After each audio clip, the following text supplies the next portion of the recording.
We encountered some bandits, and then they were pretty hard. Emily like sniped the bandit leader as she ran off with some of our stuff. Chase got robbed. Yes, I got robbed. And actually, I did literally get robbed on Thursday. Someone broke into our car and stole Emily's purse. Oh God, no. So that was Friday. Was just canceling all the cards. So yes, we did get robbed. Oh. But so did Silas. But yeah, life imitates art. Yeah. So then we got to Goodmead and we went to the tavern meadery, and we started talking to the guy about any leads they may have on this Sefig fellow who, and like the Torga's trading band. And so we're like talking and eating and like resting, and then Sefig and Torga come into the tavern. And so we go up and talk to him, and I was like, it's really interesting, like what you're able to wear so little clothing. Like, what does it take for one to do that? And he was like, really fucking weird. And he was like, well, if you want to be like me, you have to die. And we're like, basically, have you been the one killing everybody? And he's like, unabashed, like, yes, I've been the one who killed all the people as sacrifices, because those people like were either supposed to be sacrificed or the town like wasn't doing it properly. And so we followed him out. He left, and we followed him out of the tavern, and he went into a warehouse, and Emily scouted ahead and overheard, and he like pulled this like illusionary visage of Arl up in front of him and like asked her what he should do about these people that were asking about him and what he does. And she's like, kill them. Wait, instead bring them to me. And so Emily was like, oh shit. So we attack, and he's really fucking hard. He can like teleport. Well, he like went down pretty easily, and then he got back up. Generates. Doesn't die. And then we were getting our asses kicked, and then Torga's band came in, and so we kind of figured out that fire is probably how we kill him. And we were all in dire shape. Like all of us were either unconscious and so Snorri lights a torch and just throws it on the ground. And as you can see on the map, we've got some fire. The whole building is up in fire. They all escaped.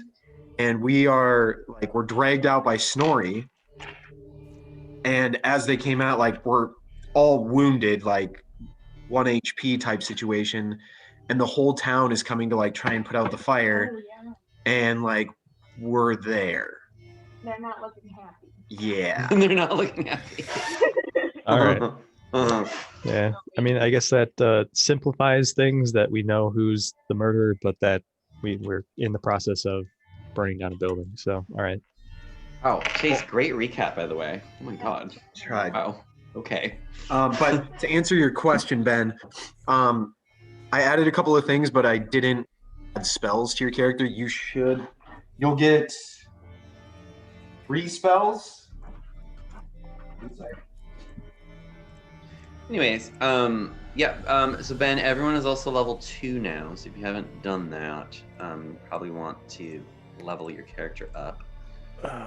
Were we level 2 as of the end of the last session? Yeah. Okay. Mm-hmm. So you're level 2 now, essentially. So if you haven't leveled up yet, you definitely want to do that. And if you need help, we had leveled up by the end of the first session. Oops, never mind. I failed. I have too many D&D campaigns. Never mind. So we're good. Okay. So Sefik and his crew have run away. They have left over here.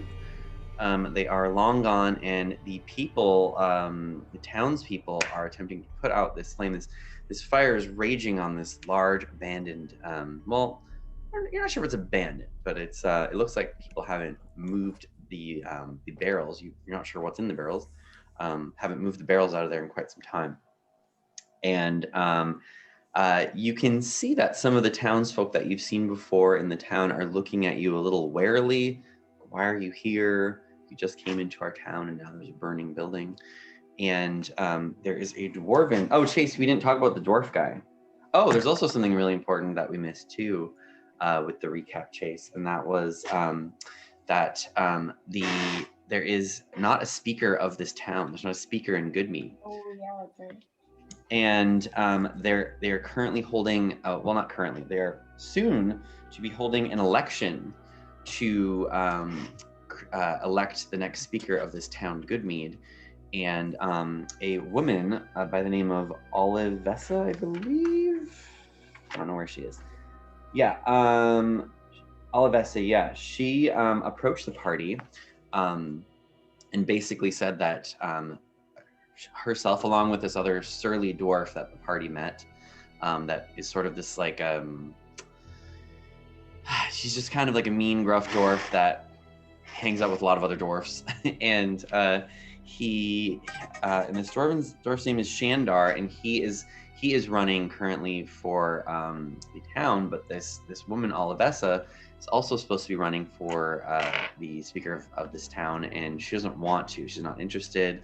She just wants to do her laundry business and not dream big. So so she basically asked the party, hey, would one of you be interested? You look like interesting folk. And Chase's character rose to the challenge. So that also happened too. We also got scripted to the meadery owner. Oh, that's right.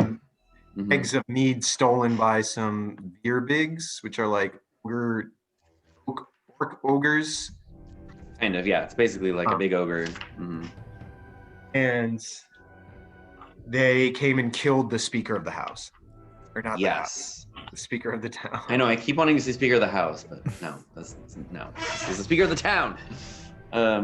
So yeah, so let's begin there. So basically, yeah, the building is up in flames. Y'all have just exited the building. You're pretty sure Sefik and his crew have got, well, I think his crew also just escaped too. Sefik and his crew escaped out the back window. You can't see them obviously, but the townspeople are out there. And then Shandar, his dwarf, this long sort of like, burnt orange red beard. He says, "What did you be doing here? What happened? Tell me now." My, holding the wound on my chest. We came walking down and Sefik Keltro attacked us and burned down the building to try and hide his tracks. It was with that band of other dwarves that you guys told us and warned us about. Orga, I think? Okay. Give me a perception or deception check, your choice. Deception. Only an 11. Hang on. Oh, hang on. Are we adding 2 to that? Yep. Okay. And he says, "Really, Sefik? Why would he set this on fire? He was just selling goods." As I said, to try and hide that he attacked us, and there's blood splattered everywhere. Do you see this open wound? Do you think I inflicted this to myself? He goes, He's an odd fellow, and you all know it. And that Torga, she's not anything but cold herself. Okay, give me a persuasion check with advantage. What the fuck? Okay, he looks at you, and you can tell he looks at you a little strangely, and he says, "You can never really trust an elf." He walks away. Okay. Never really trust a dwarf either, if you ask me, but... And Good day to you, sir. Olivessa, the woman, comes up to you, and she says, "Oh my, are you all right? Oh my." And the townspeople they're actually doing a really good job of putting out the flames. They, after about 3 or 4 minutes, they actually do sort of put out the flames. It's still pretty hot in there. No one's going to go inside. But you can also see that coming out of the entrance over here, excuse me, you can see a foamy liquid that is sort of like falling out and down the steps, and you can hear when it was on fire, you could hear some barrels starting to burst. And there's this a wet foamy liquid, and when you look inside, you can just see that there's like an inch or two, maybe not even that much. There's little puddles rather of what appear to be some libation, some kind. Oh, some mead. Yes. Oh. So yes. And Olivessa says, "Oh my. Well, if you'd like, you're welcome to come and rest up at my house. I unless you wish to stay at the tavern, at Mead Hall." No, I suppose we should probably go to your place. I fear that Sefig may come after us. Oh, Is your place more remote? Now that you mention that, maybe my place is not the best for you to stay at. What about the empty speaker's home? Or would the mead hall be safer? She says, "Oh yes, Kendrick's house. Well, he left behind a wife. I suppose now a widow. I don't suppose that would be a safe place either. No. Maybe it might be best for you to just stay at Mead Hall." Yeah, I think that's fair. "Unfortunately, I'm so sorry." No, thank you for your kindness. We best rest up because we don't know when he's going to come back. Thank you for your kindness. She says, "Yes, and may God speed your recovery." Appreciate it. Cheers. All right. She walks away. Well, is there anything else we can help put out the fire? Is it like extinguished? Really, it's basically extinguished. It's not like it was just basically in the part of the building where you can see that there were flames. So it wasn't like the whole building was in flames. So it was relatively small, thankfully. So, but the people eventually sort of did put it out. But you can tell that the people of this town, they're looking at you weird. They most of the people, they're sort of kind of like glaring at you a bit. They're not really saying much to you. You can tell that the people, I don't know, they're upset with you, with all of you. That's fair enough. Yeah. Because you just Did came cause to the town, fire. like 24 hours ago, if not even that long. Yeah. Well, I think we should head to the meat hall. We need to rest. I mean, all of us are in rough shape. Yep. Okay. Okay, so you go. You go to the meat hall, and as you do, so you can see the little gnome bartender, the little old gnome bartender, and he looks you up and down and he says, "You're all right there." We've been better, that's for sure. Oh my. Looks like icy you need to fellow rest came up, in I suppose. Yeah, that icy fellow came and attacked us. And he says, "Who, Sefik?" Yes, with the help of his dwarven band. We're new to this town. Is this common to be treated like this for your guests?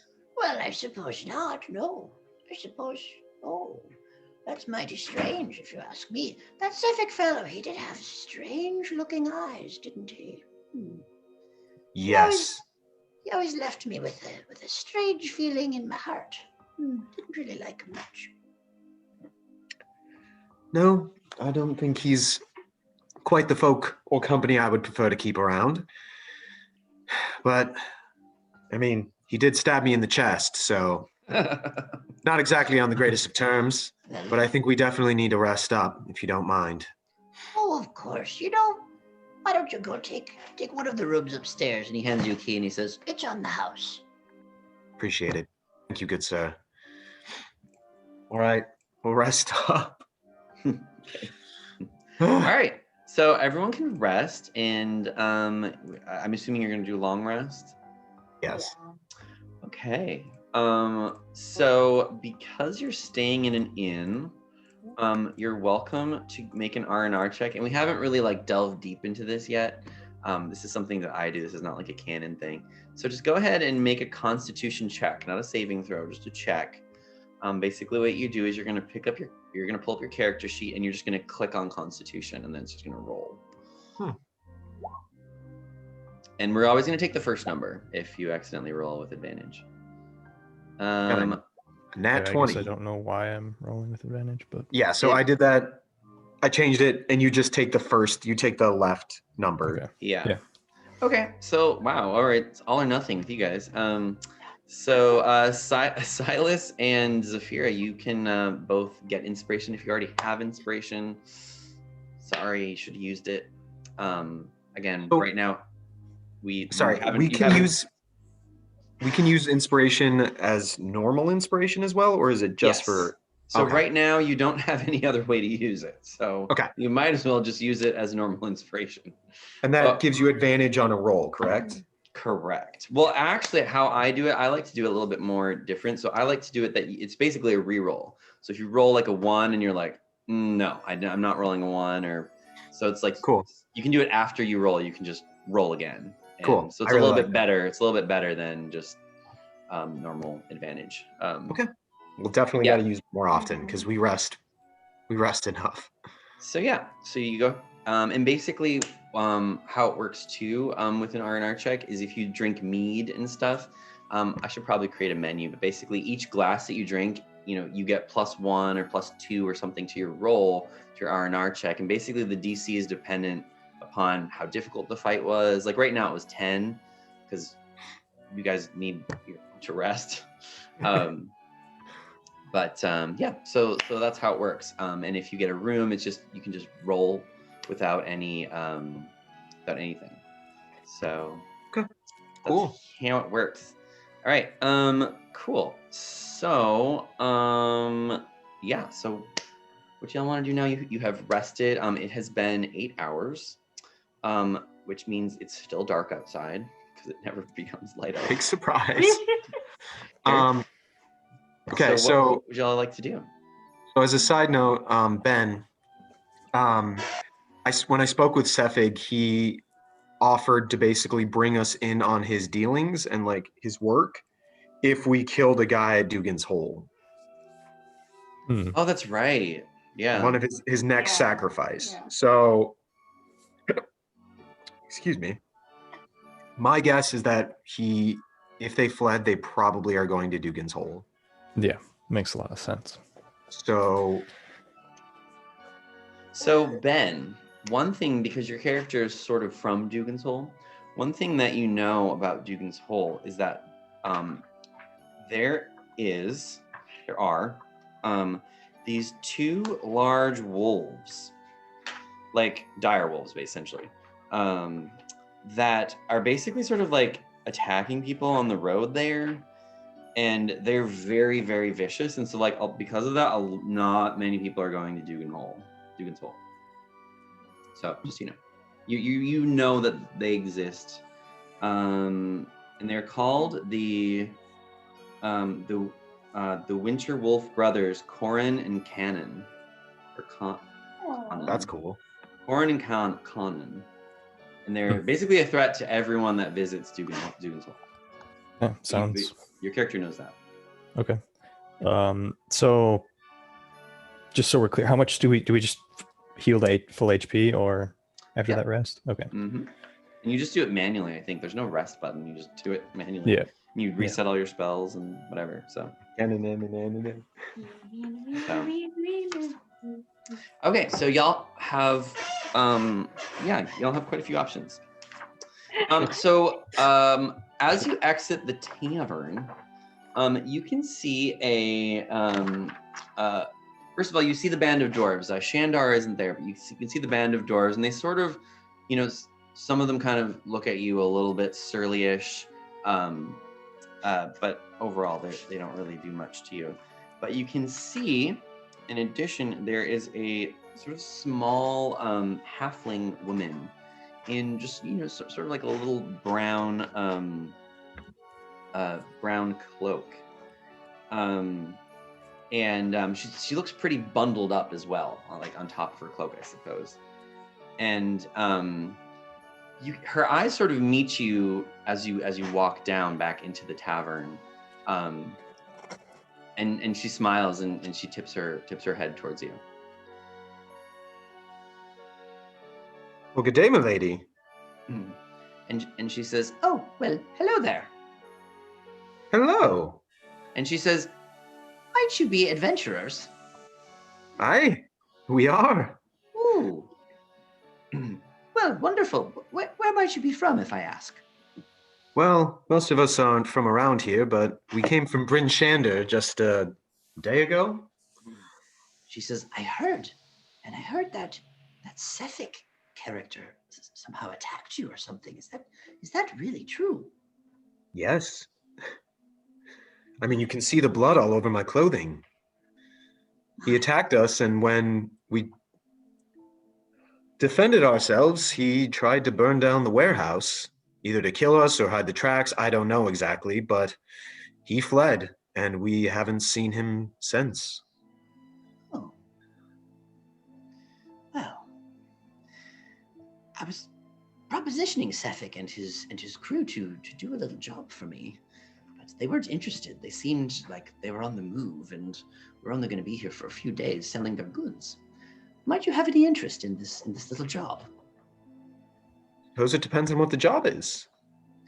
Well, she says, oh, first of all, where are my manners? My name is Danica Greysteel. I've been a long-time resident of Goodmead, and there's been something odd happening in my house. You see, every now and then, windows get opened, my cuckoo clock is missing some gears. And odd little things have been happening, and I've been seeing wee little footprints in the snow by my house. It's become so obnoxious and annoying, and I cannot figure out what is happening, that I'm willing to pay someone to just figure out what is happening and to stop it. All right. And what sort of compensation are we talking about here? Oh, well, I've already lost, I'd say probably 50 gold pieces worth of things. All my silverware and cutlery is gone. Huh. So I'd be willing to give you 100 gold pieces if you can just figure out what's happening and stop it. Okay, well, I think that's something we can absolutely consider looking into. We are a little time pressed with obviously being attacked by Sefig and trying to figure out that situation. But if we should have a free spare moment, we would absolutely love to look into this for you. That sounds very annoying. I hate it when people rifle through my things, so I totally understand. She says, well, my house is right there. She points to this little, like, sort of ramshackly house right across from the tavern, and she says, just knock on my door when you're ready. Cheers. I'll tip my hat. Well, good day to you. Thank you for your kindness and offering us an opportunity. We look forward to considering it. Sure. She says, I tell you what.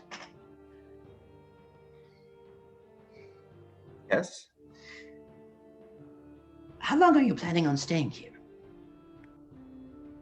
I really don't know. I suppose it depends on what the situation is with Sefig. Why? If you solve it tonight, I'll double my payment. I'm just over the moon done with losing my cutlery. Right. What time, out of game, what time would tonight be? Like, how far away is that? I mean, how far away is that? A few hours-ish. Okay. Yeah. So. But she says, But whatever. If you choose to wait, then my original offer still stands. We appreciate it. Thank you. I have to speak with my compatriots, and we'll figure out what course of action we will take. Sure. Cheers. Cheers. All right, crew. What do you want to do? Well, there's an innocent person's life at stake or a woman's cutlery. I'm not entirely sure we should You're right. spend Cutlery. our time. Definitely cutlery. Well, definitely cutlery.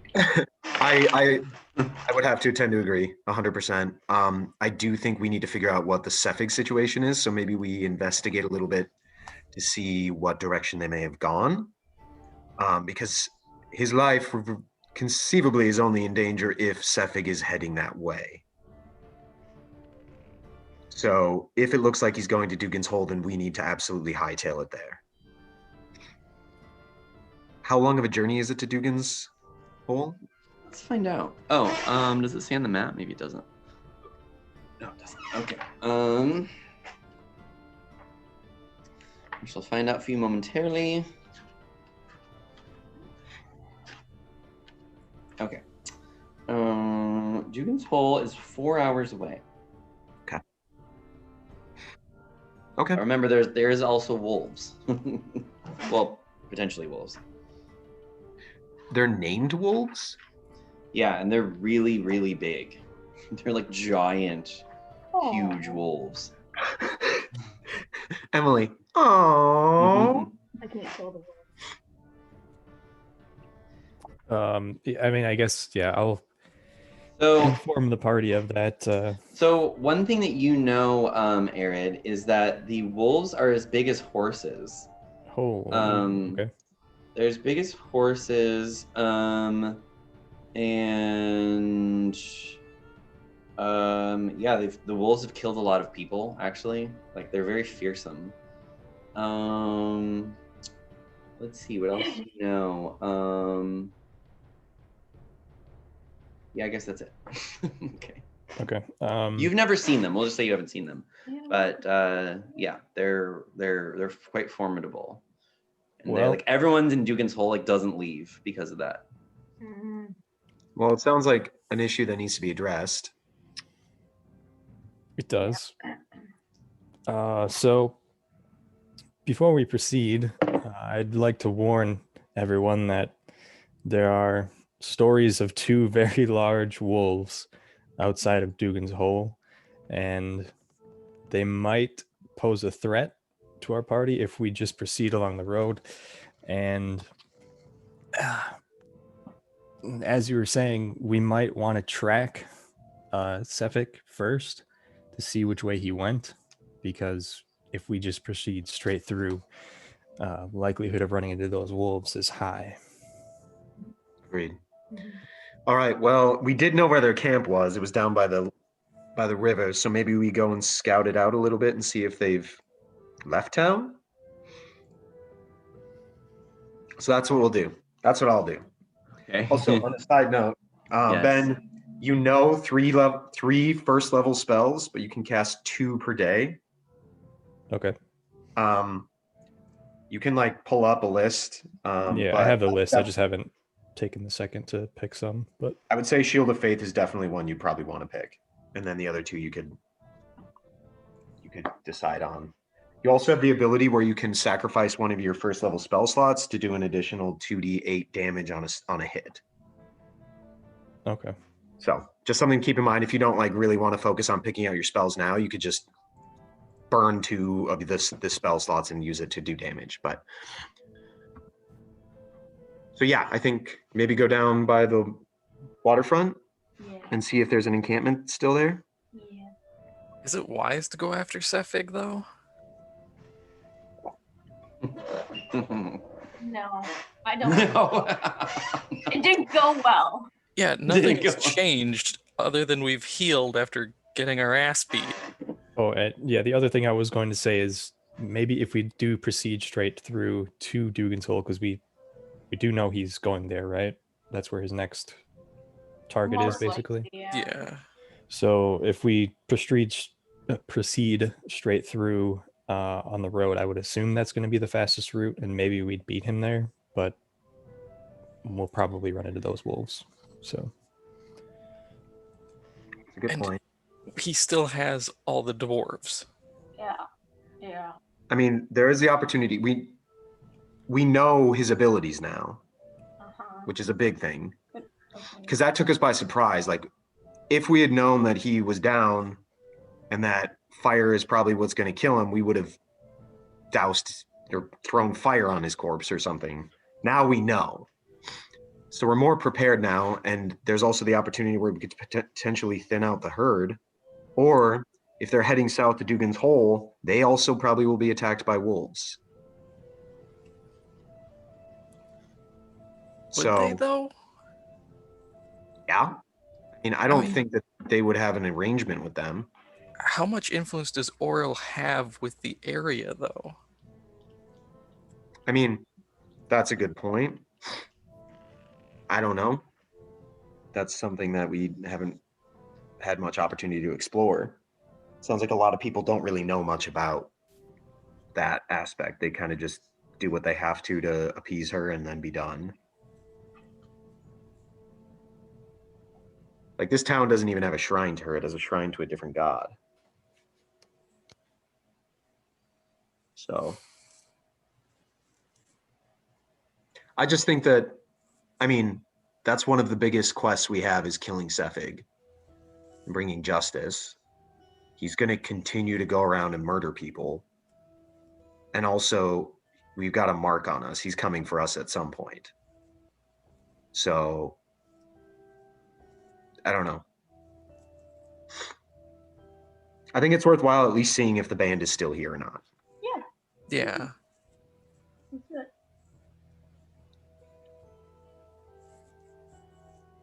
So maybe you want to scout a little bit because Yeah. you're the super sneaky, perceptive one. Okay, I'm scouting. Scouting.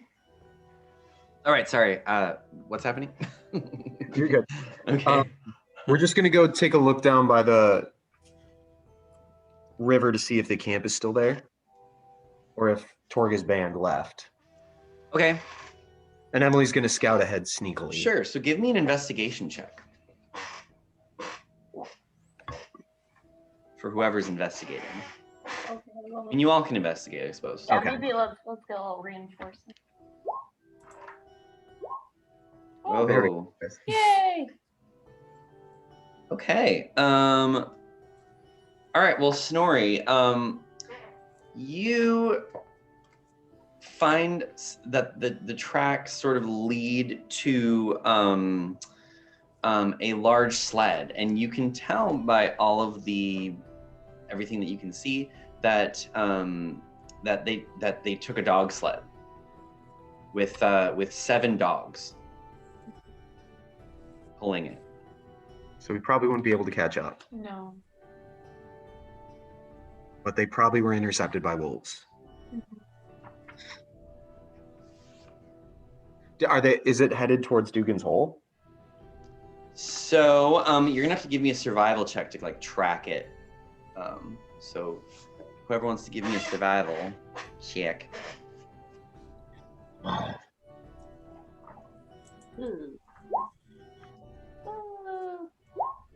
Him. Wow. Well, thank God for Arid, because otherwise. So Arid, you can tell that indeed the tracks do go southwest towards Dugan's Hole.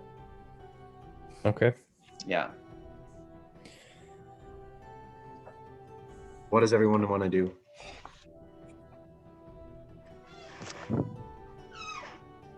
I feel like you have a fair point about going after him. I think he's going to come for us at some point, and it may be best if we Catch him a little off guard. take it into our own hands as opposed to him catching us off guard. Because we could also go and kind of check out the situation, monitor from afar. Also, Arid knows most about Dugan's Hole. I'm assuming he would know the husband of the speaker, who is the one that is running or Yes. hiding. Yes. Or at least has heard of. Yeah. Yes. Okay. So I would say That speaker's name. Oh, that's right. It's a woman. I always forget. That woman. So the speaker is Egra, and it's her husband that was the target.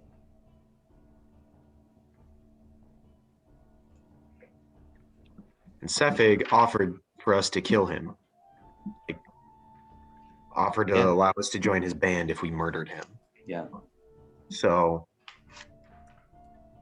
And just so we're clear, you've basically already said no to that offer by trying to kill him, or yeah, I think it's safe to assume that. okay.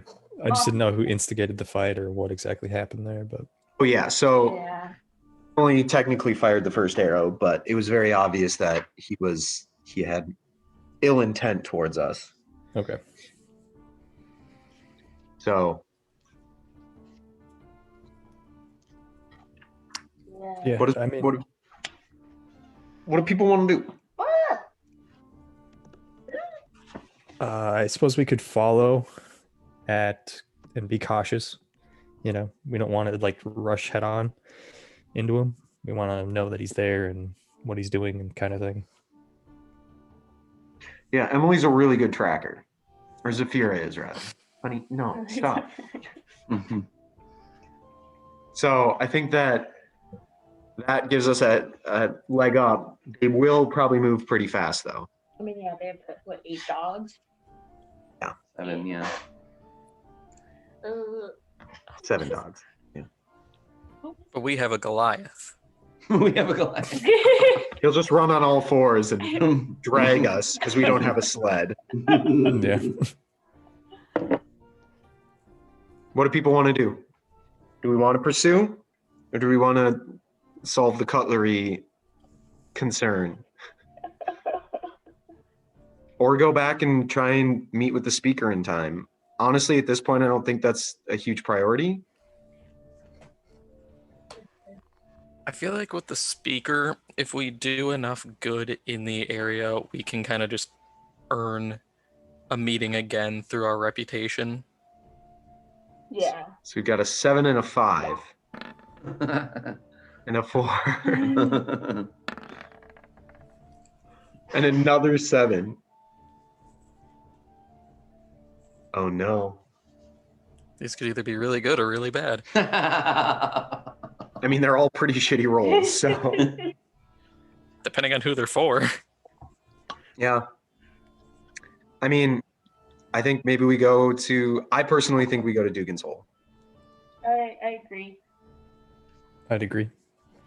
I do have oil. I bought oil in the last town. I have 5 flasks. We can. So I'll distribute 1 flask of oil to everybody. So we can use that if we need to burn Sethig. Okay.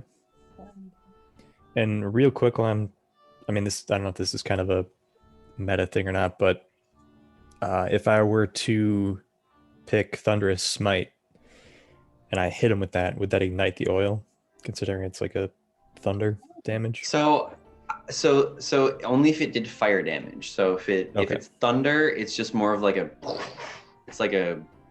Shock. it's like sonic damage. No, yeah, actually thunder might be, I don't know, what does lightning bolt say? If lightning bolt says thunder damage, then we're good. It's electric. Or Oh, there's also electric damage. So I think thunder is like sonic damage. It's like yeah. Yeah, because it like pushes back when I hit. Okay. Yeah. So it's thunder damage, yeah. Also, I caught that, Emily. What did you get? You guys are like, it's electric. Come on, boogie. Okay, so you're gonna does everyone have working snowshoes? Yes. Yes. Yep. believe Okay. so. Cool. So then it's gonna take 4 hours. Otherwise it would have taken you 8 if one person didn't have their snowshoes working. Oh yeah, that guy'd be dead. Okay, so it takes you 4 hours. We want to have Emily scout. So yeah, so why don't you give me a survival check? Whoever's leading the party, why don't you give me a survival check?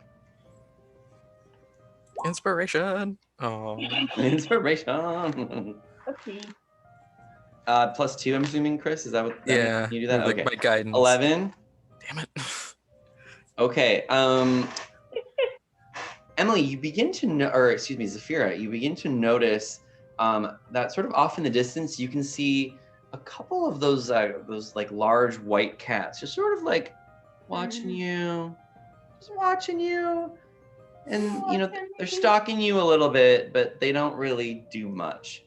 And you know, as you're walking, you can see after a few hours, you can see a small little settlement. Like it's really small. It's like 5 buildings, and it's just kind of right on the edge of the water. I should probably get a map of Dugan's Hole, but I'm not going to. Oh baby.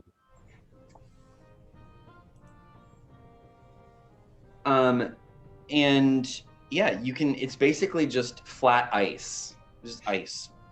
So you're basically walking on ice. There's not like snow. It's just like you're literally on the frozen water. So it's a little slippery.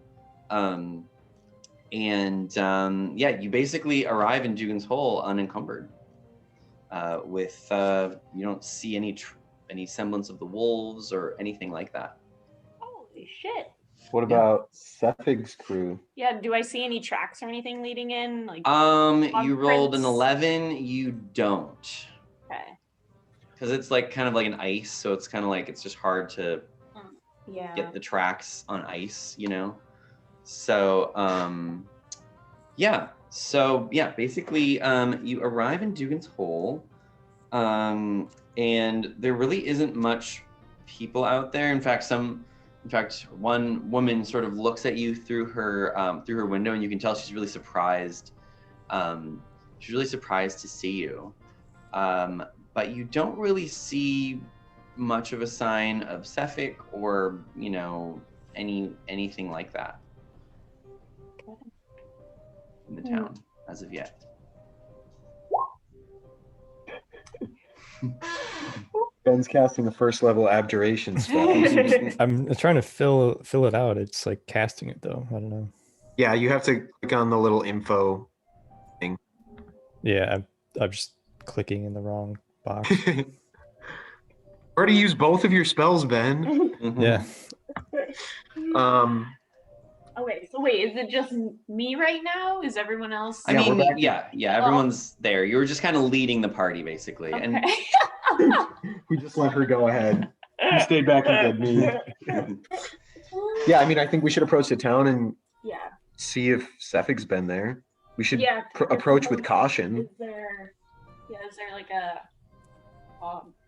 what? Now I can only mead hall, but not a mead hall. A bar? no, there's nothing. Tavern? There's nothing. There's nothing. There's just some residential houses, and as people sort of see you coming, they quickly slam their doors shut. Like no one greets you in the town at all. Oh, okay. They're super friendly. I love it. And so everyone just kind of closed their doors. Some of them are like looking at you from like their second story window, but then when you look, they'll kind of like, walk away from the window. But there's And like they got I said, a second story? Fancy. I guess, yeah, they have it. There's like I said, there's only 5 buildings, so There's only 5 buildings. They're all mansions, but there's only 5. Well, I'll turn to Arid and be like, so Arid, I mean, I'm assuming you're familiar with which of one of these houses might be the speakers? Yes, the speaker's home is over there, and I point. Yeah, All right, it's just basically like a regular looking house. It doesn't look anything different than the other ones, but it's No. I think that may be the Yeah, place go to knock start. on the And door. I will say though that the houses do seem a bit large, for just having 5. They're kind of larger homes.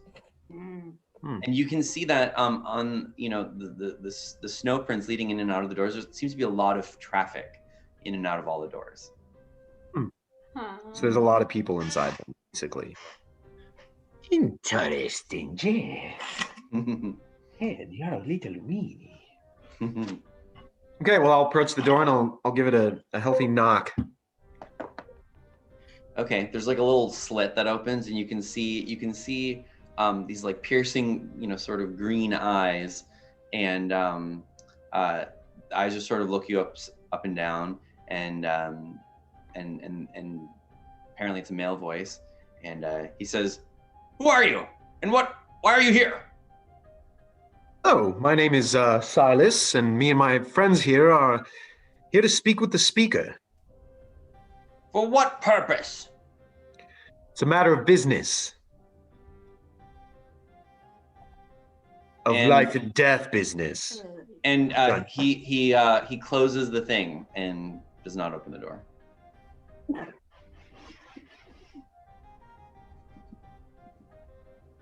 And then after a couple minutes, it seems like I knock he's not coming again. back. Okay.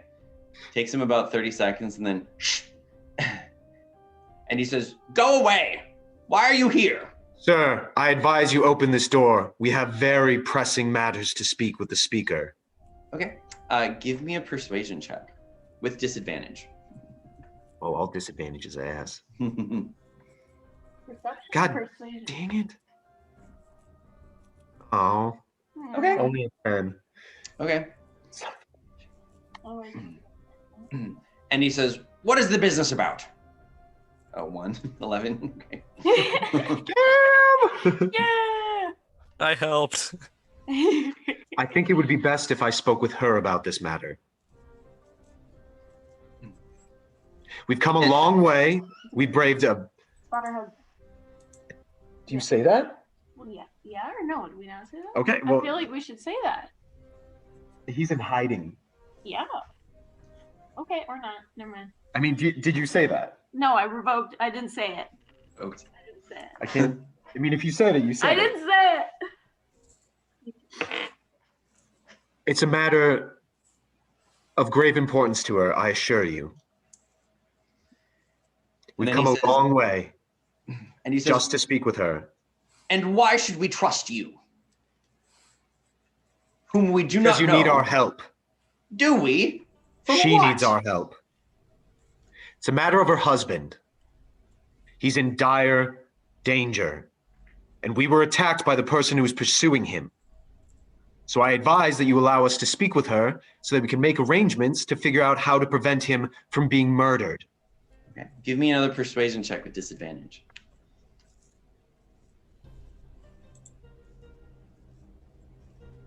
Okay, so... okay. So a it's 12? 14. Oh, disadvantage. Oh, yeah, 12. He says... he says... "Fine, but you can speak to her through this door." That's fine. I just need to speak with her. Okay. He walks away, and after a couple minutes, he comes back, and you can hear like a stool or something being like propped up against the door, and then like these small little sort of like icy blue eyes, really, really pretty, appear, and in a woman's voice, she says, Hello? Hello? Why do you wish to speak to me? I am Edgar Dermot, the Speaker of Dugan's Hole. Why have you not come right. here? That's so nice comparatively. Good day, milady. Unfortunately, you? we are a group of adventurers And why are you here? because we had an unfortunate run-in with a man named Sefig Keltro. And he tried to kill us, and before he tried to assassinate us, he informed us that his intention was to come here to Dugan's Hole and kill your husband. Now, as I assure you, we do not like Sefig, and we would like to kill him ourselves given the opportunity, and we want to protect your husband if it's at all possible. So we're seeking information, if you may have any, that can help us apprehend Sefig for all of our betterments. I don't have any interest in that. So you don't have any interest in protecting your husband, is what you're saying? How can I believe what you're saying is true? Well, And why would I? Why would you want to help me? No Because one we want cares about Sefig us dead. here. Well, my family hails from near Dugan's Hole. I Oh, don't know if you the recognize Goliath. me. The Goliath? What was your name again? Erid Methedras. Oh, that's right. You were staying here some time ago, correct? It's been some time, yes. Is what your companion says true? Yes. Sefig tried to kill us, and just after, he tasked us with, or he offered us to murder your husband. "Okay, give me a persuasion check, not disadvantaged." Ben. Yep. Or excuse me, Aaron.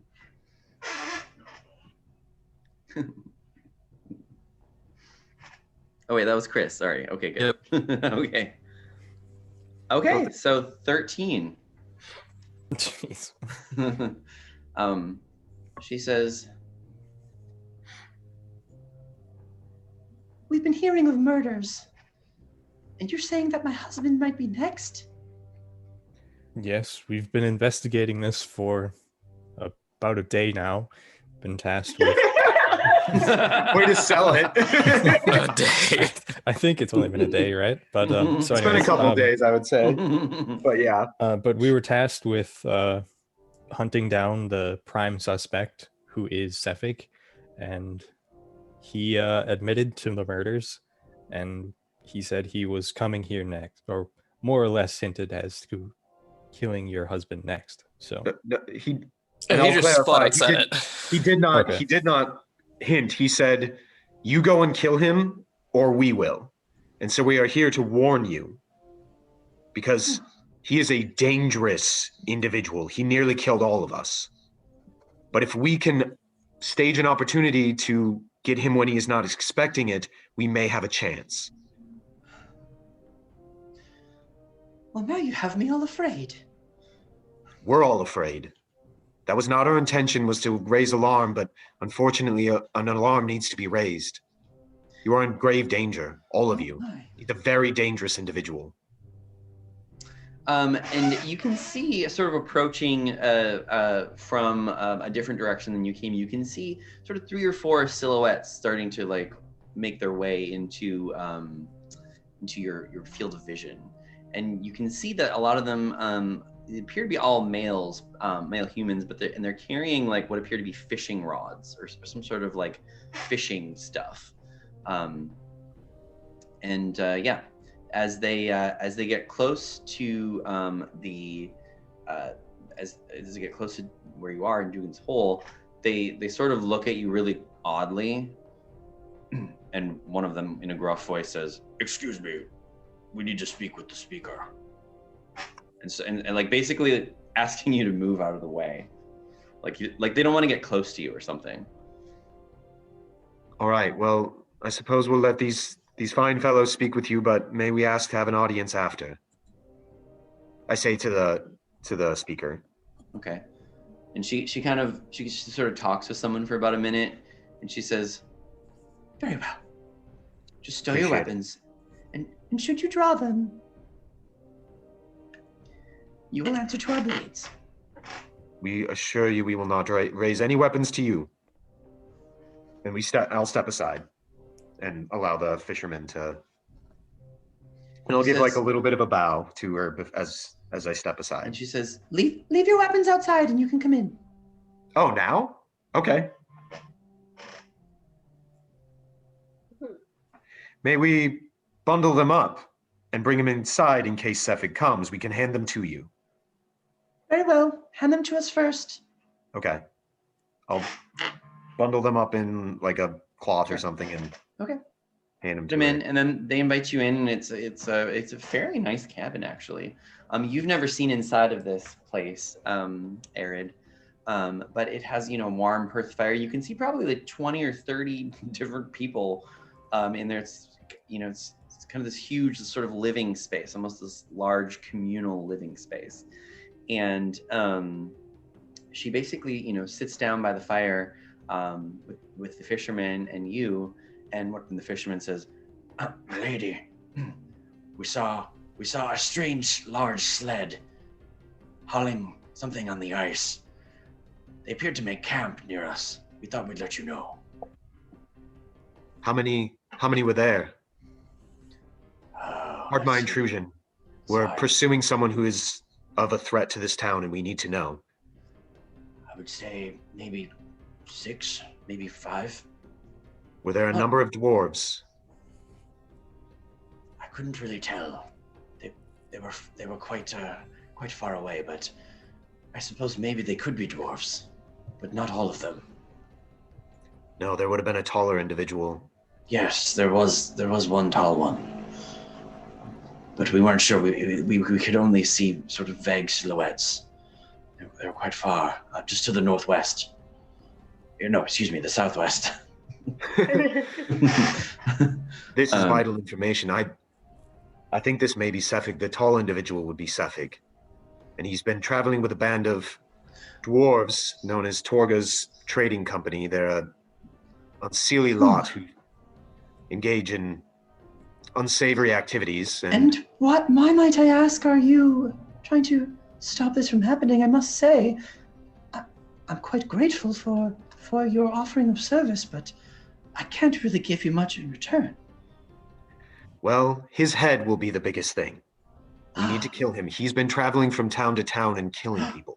He's the murderer? Are you He's sure? the murderer. He admitted to it outright. When I Why? approached him casually in conversation to try and gather information, and he was unabashed about admitting to murdering multiple people in different towns. Oh my, well. It was unnerving to say the least. Oh. Very well And then. he tried to do the same thing to us. He actually stabbed a dagger into my heart when I was almost dead. So Dear. he's not the kind of person that we would like to allow to roam these areas, as I'm. Why is he targeting my husband? My husband hasn't done anything. It's for the sacrifices. Apparently he thinks that either your husband skipped out, took his name out, something. He's going from town to town in the name of sacrifices, killing people even when others have already been sacrificed. And she starts to tear up and she says, Please, if you help me, if you help us, please don't tell anyone. He was marked for sacrifice, and Milady, that's I your lied and business. told him. I told the people of East Haven that he ran away, but he didn't. He's upstairs, hiding now. Well, they will come for him. So we need to figure out a plan of attack, because, milady, that's your business, and frankly, I don't give a damn. I understand. He's your husband, you love him. That's your right. And all I care about is bringing Sefik to justice. Because obviously these sacrifices aren't working, because this perpetual night isn't going anywhere. Well, I suppose if you can help us, then we can leave this town and leave Icendale once and for all. Yes. And then you can live a happy life with your husband. But until then, none of you are safe. They will walk right through all of you to get to your husband. They're not. He is a terrifying individual. So we need to figure out a way to intercept them, attack them. I don't know, but we need to have some kind of a plan of attack, because we were unprepared last time.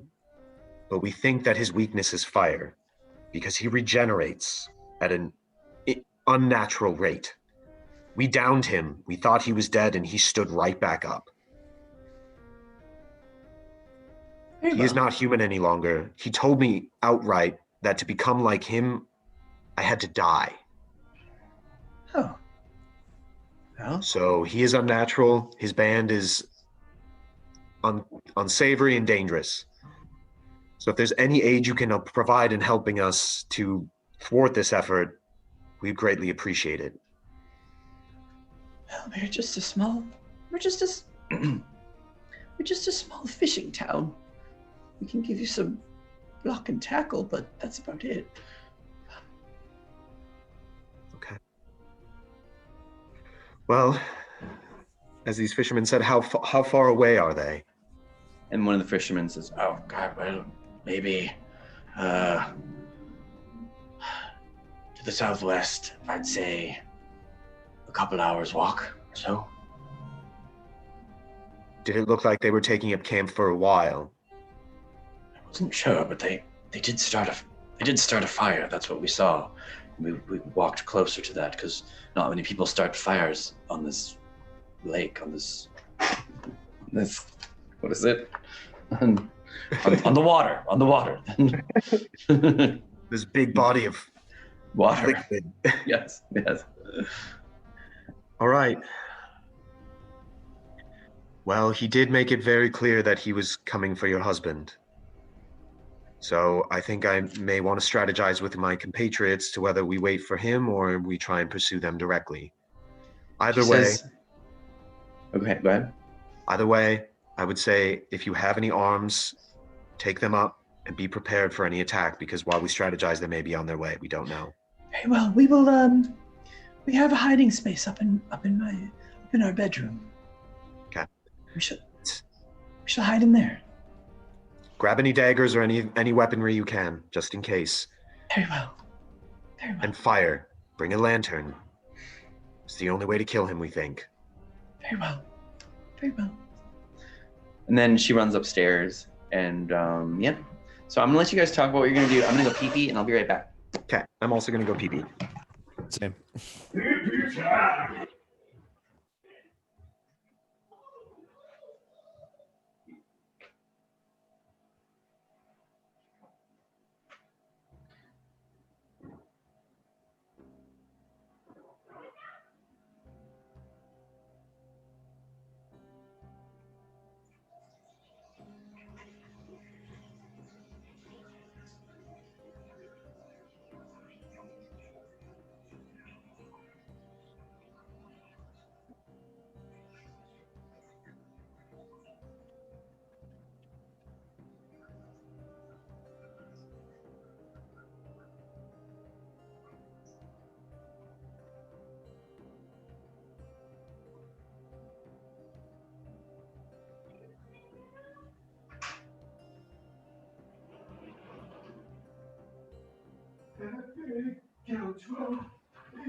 All right.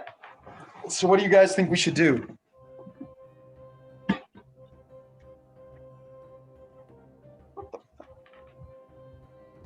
Well, it's just me here, so. Oh, well, hey guy, what do you think we should do? I'm not sure.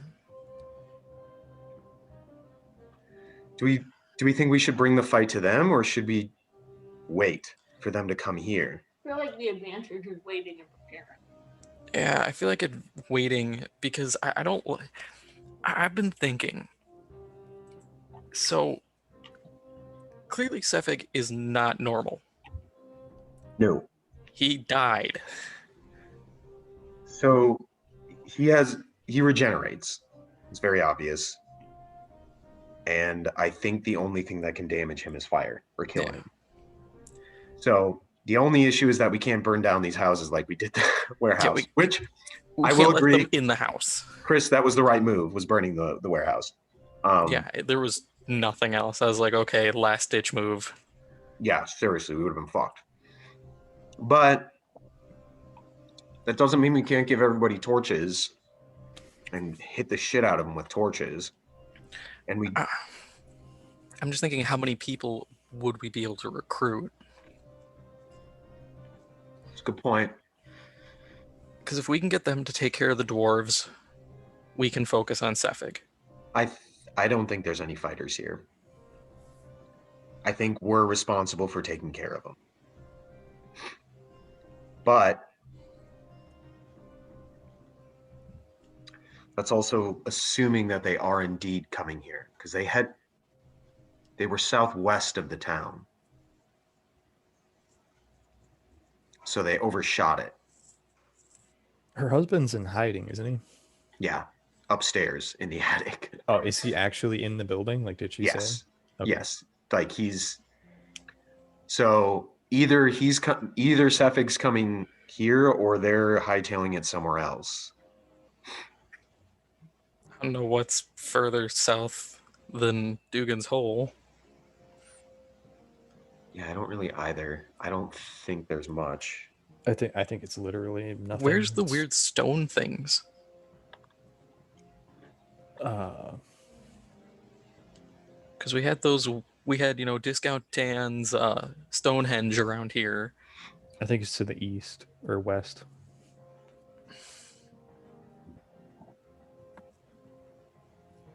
Yeah, there's nothing.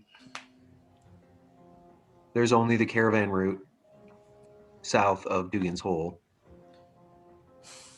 And then you get out of the dale.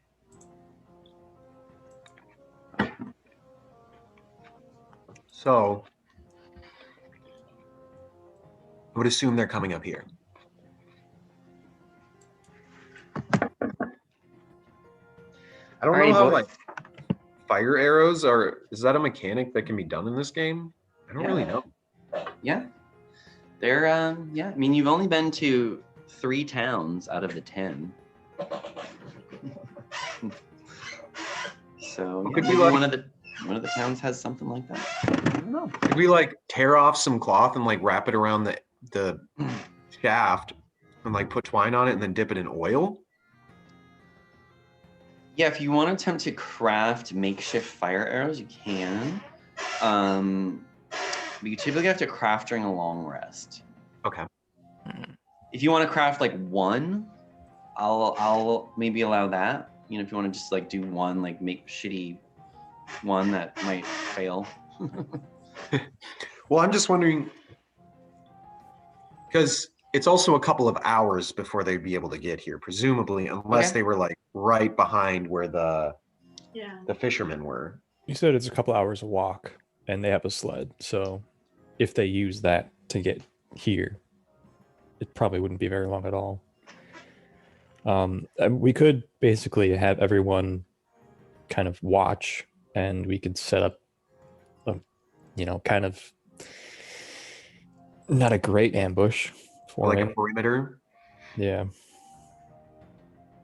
Because we could also do something like pour oil on the ground outside the entrance and then like watch from the windows and then throw a torch out at it and like light it up. Yeah. Because oil would be like they wouldn't be able to see it. We have 5 flasks of oil. Or maybe we just wait in the windows and chuck it at them or something. I mean, we could also potentially make Molotov cocktails and like stuff some cloth in the tip and then light it on fire and wait for them. Yeah, I mean, we could literally wait for him to get to the door and knock on it, but presuming he knocks. But I don't know. I don't know what he's going to do. I'm just trying to think of how he moved around during the fight. I mean, he disappeared a lot. Well, he like apparated. Yeah. He like That's the thing, is whether or not it's an like an actual can move through solid objects kind of move. Right. Because if he can just poof through a wall, we're screwed. Because he could just do that and poof up, shank him, and then just poof back out. big poofer. Yep. Yeah, because the danger of allowing them to come here is that the husband is in jeopardy. And we're leading him right to him. Yeah, we're waiting for him to be within a very small proximity of the man he's trying to kill. So, Dugan's Hall! More than 5 houses. Oh, sorry. Yeah. Well, I don't know. Like roughly, it's just the other houses are not really very noticeable or big. Shacks. Yeah. Little shacks. We're Yeah. going to the fish house. The 20 stones. I really wish there was a better way to distinguish between the piers. We got the long pier and we got the short No pier. way. Which one are you talking about? Okay. The 20 stone. So the fish house is kind of like the meat hall. Mhm. It's like the big dangle. If we go after him, he's on the ice, so the terrain is a pretty bad situation for us. Do the townsfolk have some crampons we can grab? Because I believe that's a thing that I Mhm. can't remember exactly what they do. Does that negate? Yeah. Yes. Yes. Yes, they do. So, okay, you want to ask people if they have crampons? Yeah. Still a ridiculous name. Yes. In fact, yes, people say that they do have crampons that they will loan you as long as you bring them back. Yeah. And then you can. And if we don't, we'll pay you, obviously. We'll be dead. Yeah, and you can use them. Again, crampons are the same thing as snowshoes. So if you become prone, then they might break. So don't become prone. But they happily let you use some crampons. Well, that was really good thinking. So that'll mitigate a little bit of that issue. I think we could potentially have the element of surprise by going and trying to attack them. If there's a way we could be like crazy stealthy and just like sneak up and I don't know. I'm trying to think. Yeah, they're out on the ice. I'd imagine it'd be pretty easy for them to spot us. Could we kind of follow them? Could we kind of watch from afar and as they kind of start to make their move? Oh, never mind. Okay, so crampons are different in 5th edition. So we're going to do something different. So here's what they do. I'll post it in the Discord. Basically, you actually can't become prone on the ice. So will the ice and oil work well together if we're flinging oil on him and trying to light him on fire? Yeah. No, oil will start on its own right. always It just there go. won't be any fuel to sustain it. So like if his clothing starts on fire, his body will be plenty of fuel to sustain the fire. It's just How like thick is the ice? you want to ask the fisherman? Yeah. They tell you it's pretty thick. It's usually like 1 or 2 feet thick. oh yeah. So Some places it's very, not very, something we very could thick. Yeah. do much about. We kind of like let them sink. That's the thing is I don't want him to. Yeah, because presumably he's immune to cold. Yeah. And he's dead. He said that straight out, so he probably doesn't need to breathe. Mhm.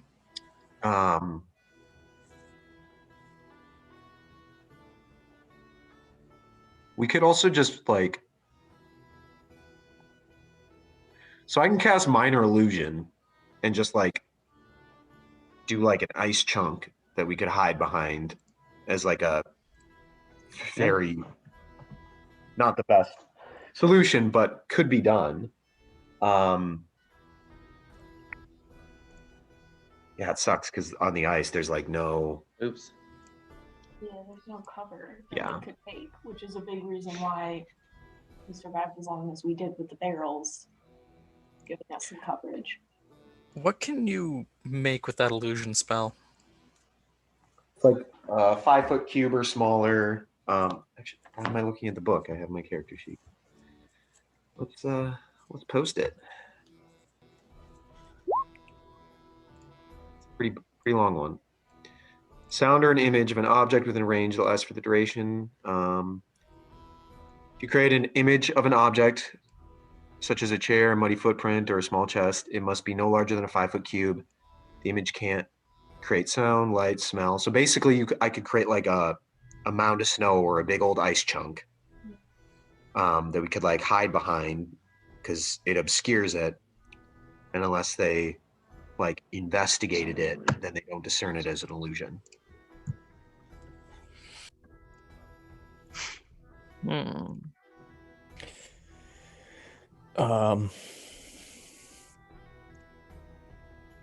So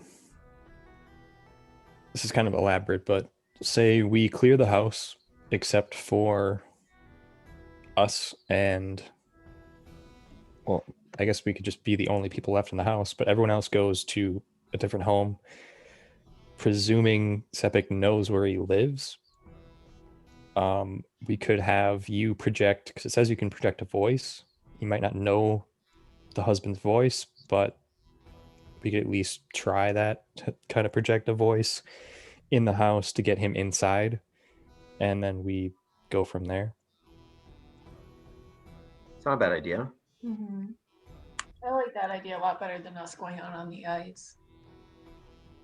Yeah, because there's no other entrances on the main floor except for the door, right? Yeah, there are windows. But we could like barricade them, presumably. Yeah. It also limits our... Or at least curtains or something, right? Because then we can channel them into one point of entry, and potentially we could have someone outside, and we could like flank attack them.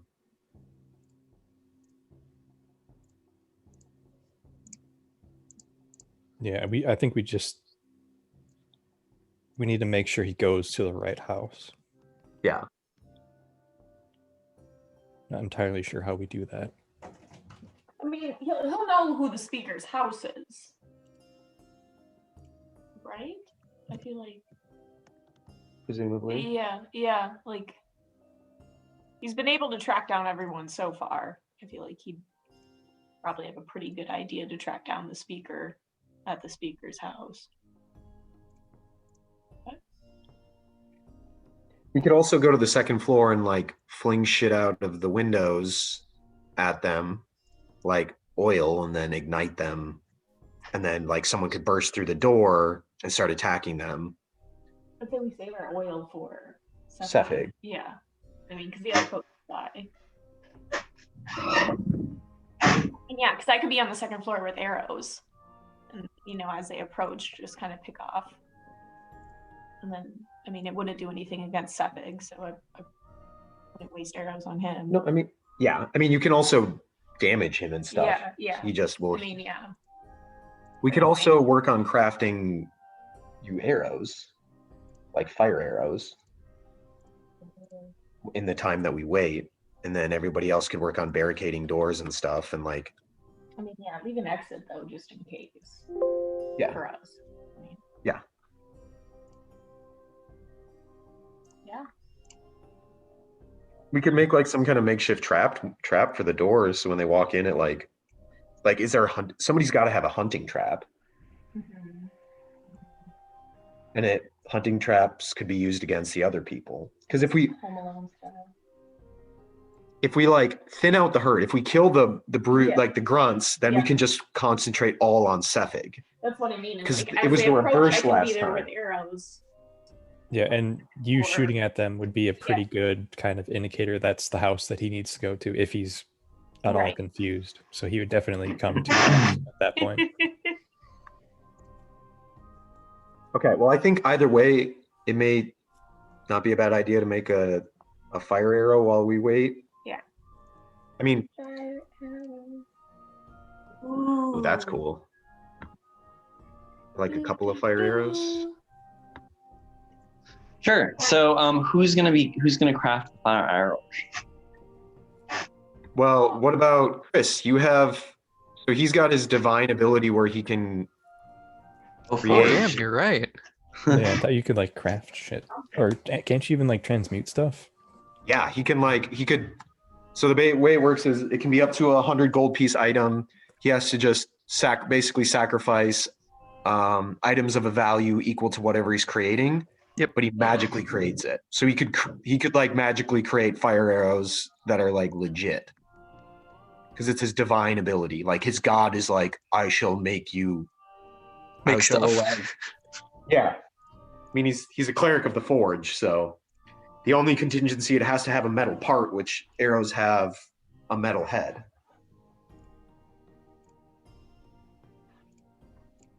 And how often probably won't end up using that ability very often in this game for other than awesome things like this. Actually, we could do some stuff with this later once we have more money. Yeah. The thing is getting money. Yeah, we're broke as shit. But like you could create it's channel divinity. There's the word I was thinking of. You could channel divinity to create fire arrows for Emily. Yep. That I would can be definitely okay. do that. So wait, what does your ability do again? So it you can channel your divinity to. Oh, cool. I shall read it. I'm trying here, baby. Oh, it is. Yeah, so it's like his cleric forge ability, which is really cool.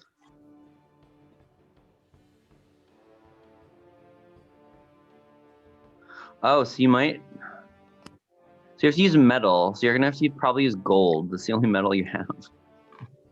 Well, you could also convert arrows because arrows have arrowheads. Use no more. The metal you can see.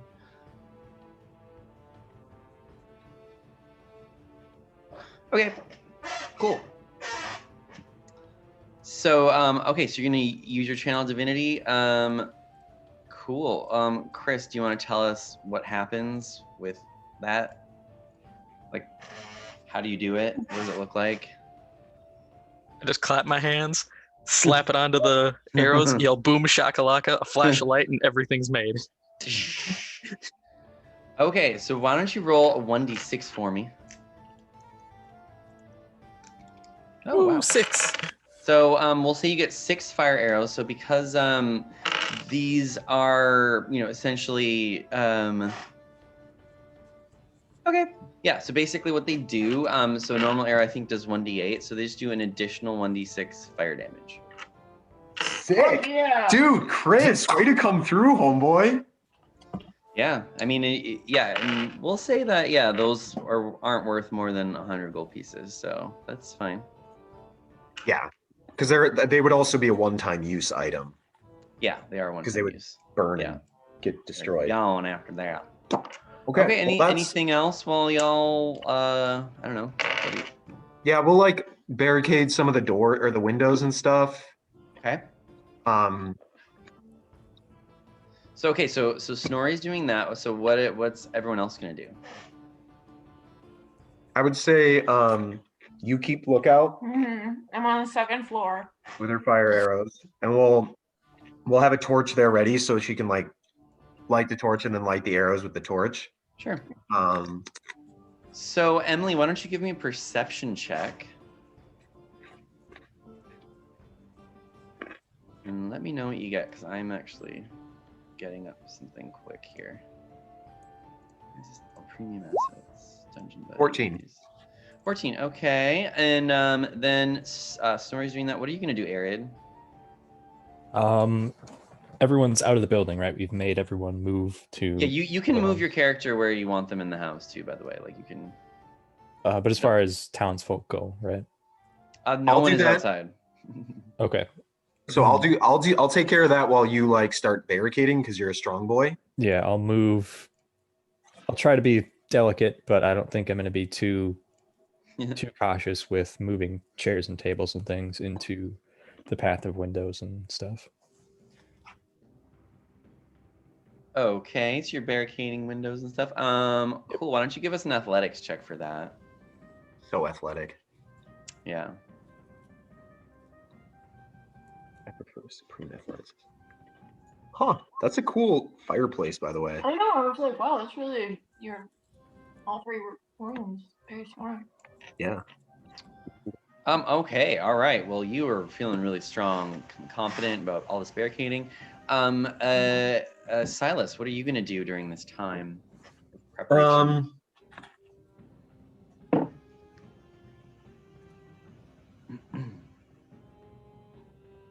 I will pour a flask of oil out in front of the door, but like a couple feet away from the door, so if it lights, it won't like light the house on fire.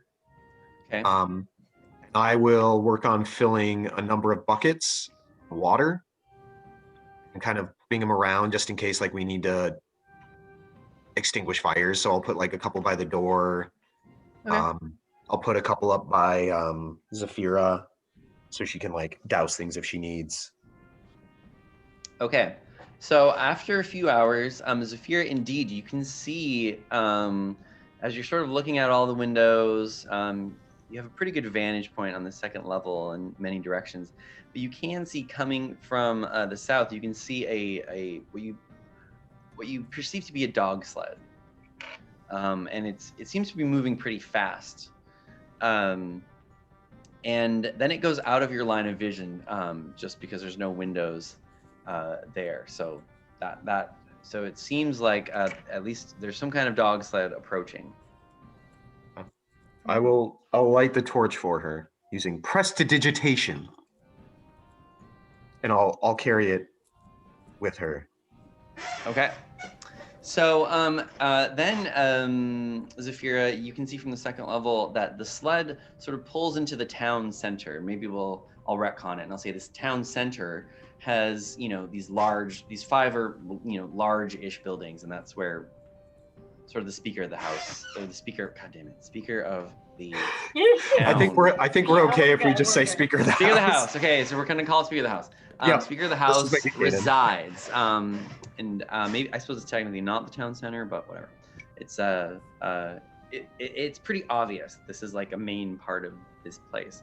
And the sled sort of pulls in there, and you can see Cephik, his eyes sort of glowing, and he's got some dwarven compatriots with him, and he's sort of looking around, and he starts with the house to your left, and sort of he's sort of looking at the house, and as he does so, he sort of moves his hands. You can see this like little cloud come in front of his face that he appears to be talking to, and he goes to each house until he gets to the house you're at, and then you can see that it flashes. It sort of like flashes the cloud in front of his face, and then all of a sudden you can see, sort of materializing in his hand, you can see 2 long ice swords, and he begins to walk towards the door. Okay. Along with the dwarves. The dwarves are also walking towards the door. So I'll light a second torch. So I'll have 2. And right as they get to the puddle where I poured the oil, I'm gonna toss the one of the torches out on it and ignite it. Okay. So when they get there, you're gonna throw a torch out, and then it's basically gonna burst into flames. Correct? Yes. So here, let me get our people. Where's our people? So we stepped on the puddle. Yes. Yeah. I'm gonna wait until they step in the puddle. Yeah, I understand. And then just sort of time it and then hurl it out there. Cool. Okay. Yeah, where's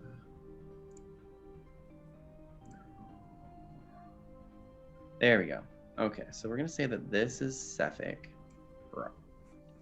And his dwarfen friends.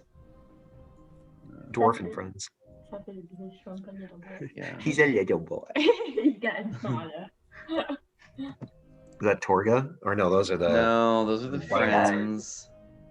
And then this will be Torga.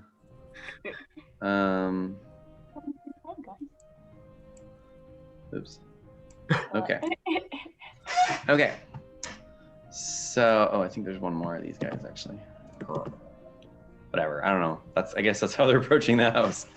Okay. Squad. Okay. So we're gonna do some saving throws. Oh. Hello, is anyone home? There we go. Okay. All right.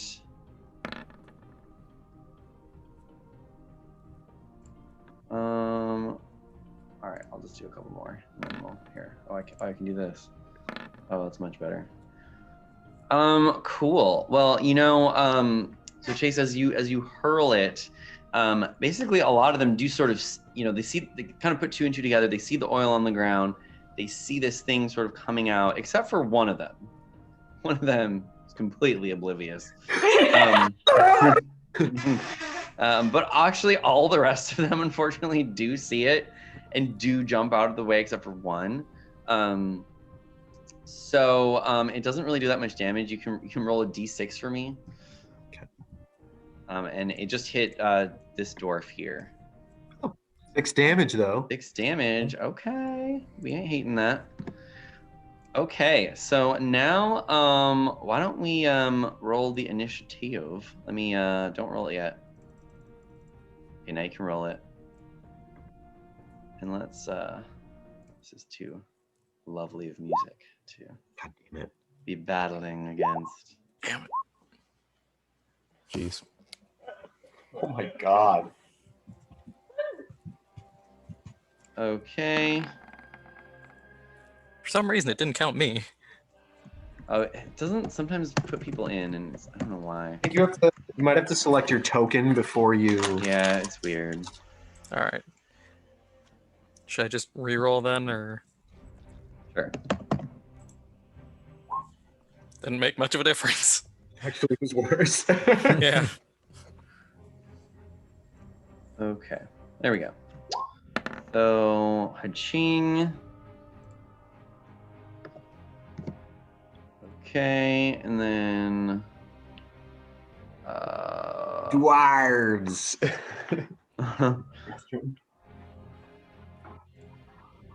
You get a pair of scissors, honey.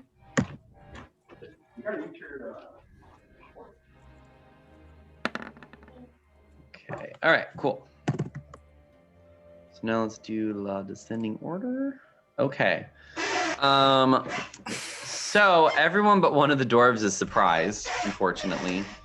So, oh, Sefik is going first. Okay. Well, you know what he's gonna do? He's going to run back to where his sled is, and he appears to be rifling through his goods. Ooh. Okay. Zafira, what are you gonna do? All right. I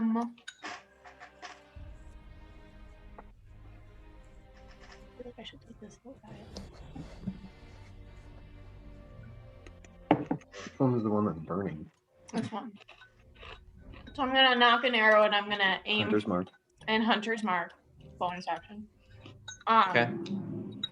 On the poor little guy who got it with the oil. This one? This guy? Yeah. Gonna shoot an arrow at him. Okay. All right. Alright. Is he the one that's oh, okay. I think he's the one who's surprised, right? Yes. So would he have disadvantage, or would she have advantage? Do you get advantage on surprise? I thought you just get to go. Oh yeah, you're right. Never mind. No. Either way, So- she got a 20. So Oh, you got a law critical? Do you No. guys see him? Oh, no, a dirty 20? Okay. yeah, 30. Cool. Well, that's a hit. So why don't you give me the... So she did 12 damage. Okay, tell us how he dies. Oh. Yeah. Well, he's burning up pretty bad, but the arrow just really peacefully just goes like right through the brain. And It's then really peacefully.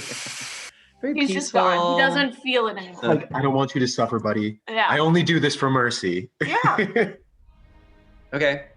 All right. So, Zafira, anything else? You gonna move or do anything? I'll stay in my same spot. Okay, Torga also goes back here, and she appears to be talking with Sefik. You're not sure what about. Silas. Wow, we went from 13 to 5? Really? Yeah, not great. Oh my god. Yeah, it's really not great. Silas. I'm going to cast Fairy Fire on all of them. Okay.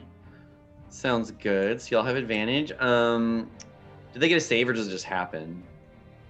Let me check. That's good. Good.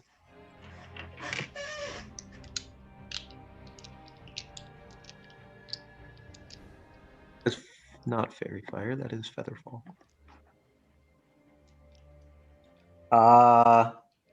Saving throw. They would Okay. all be affected. Okay, so we'll do the dwarves first. Yeah. Oops. Shit. Well, one failed. I meant to do this. Okay, so that's all three of the dwarves. Well, only one of the dwarves passed. This is Torga, and this is Sefik. So I'm assuming Torga and Sefik passed, but it looks like two of the dwarves did not. So here, I'll mark them as. I'll mark them with a little purple dot. That'll be the fairy fire. Purple dot. So you have advantage on those people. Okay, cool. Anything else from you, Silas? I will use my bonus action to give an inspiring wink to Zafira. May your arrows fly true and burn through this sinister eyes of this villainous creature. With a wink, obviously. Okay, so Sonori, what are you gonna do? I'm going to cast Sacred Flame on the dwarf that doesn't have Fairy Fire. Okay. Sounds good. So And he just has to make a dexterity saving throw. Oh, okay. Plus 1, so 14. Ah, he makes it. Okay. Fortunately. All right. Anything else from you? Not right now. Okay. Sounds good. Oh, that's right, dwarves. They also go back to where They appear to be rifling through their stuff and like doing. You're not sure what they're doing. Arid, what are you gonna do? Arid rolled a 1.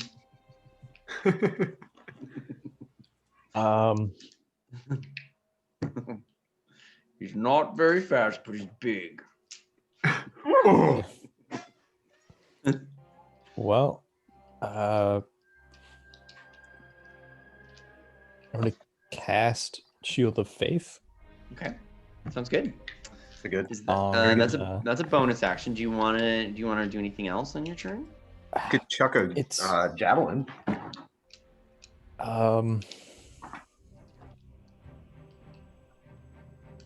Sure. Yeah. Let's see. You can see also Arid, or excuse me, the Cephik is consulting the cloud again. Just so you know. Oh, that's not good.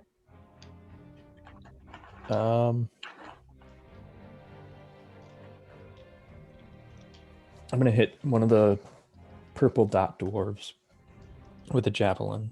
Attempt to. Okay. Sounds good. How do I? Oh, there we go. Are you on the second level, Arid? Are you on the second level? Because then you're I think I'm on the first, but okay, maybe so then... I have to pop the door open and then throw one. Okay, so then the door will not be barricaded, just so you know. Yeah, I don't think we ever necessarily barricaded it, but yeah. Okay. Oh, well, unfortunately, that's not a hit. Oh wait, sorry, no, I looked at the wrong number. That is a hit. I was like 24 isn't a hit. Okay, so and you did 8 damage. I'm not. Like, I guess I'm not sure how I'm supposed to roll. Yeah, you did 8 piercing. Yeah, it says under the javelin. Yeah. So it just automatically does it. Set up your character sheet so it auto rolls damage when you click on the weapon. Okay. You threw your javelin through his chest, and he's bloodied. Okay. Cool. All right. So it's Cephick's turn. So basically at the end of this round, he appears to be talking to this cloud, and then you can see a thin silvery white light that shines from the cloud that goes over here, which is the room that the people are hiding in. Okay. Then he goes down here, and he has in his hand, he has what appears to be some sort of bottle. You're not sure what it is. But he throws a bottle, lands roughly right here. And you don't necessarily hear anything, but Emily, you can see in the darkness that it's all lit up. Like it's like you can see orange light sort of wisping off of this place through the window here. Okay. And let's see who's next. Zafira, what are you gonna do? Oh, and he's gonna hide as a bonus action, so he's hiding. Oh, ignore that. Okay. Okay. All right. So it doesn't look like flames. It looks like... No, it looks like flames. Oh, it looks like flames. Okay. Yeah. Okay.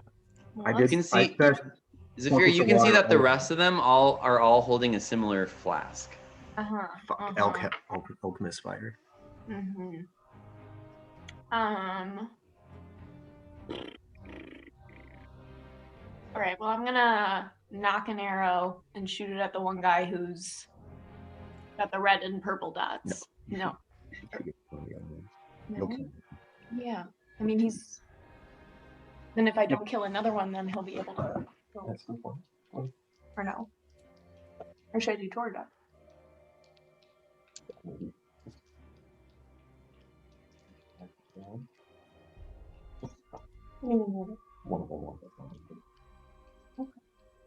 It wouldn't be enough to kill him.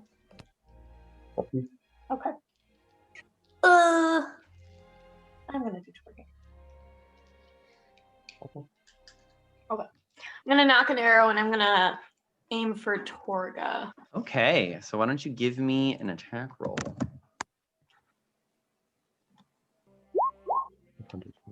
With Hunter's Mark. So Okay, well that is a hit. And you did 4 damage to her? And then 10 total. 10 damage. 10 total. Oh my. Okay. Okay. You shoot her in the leg. Okay, anything else from you, Zafira? Should I move towards the fire?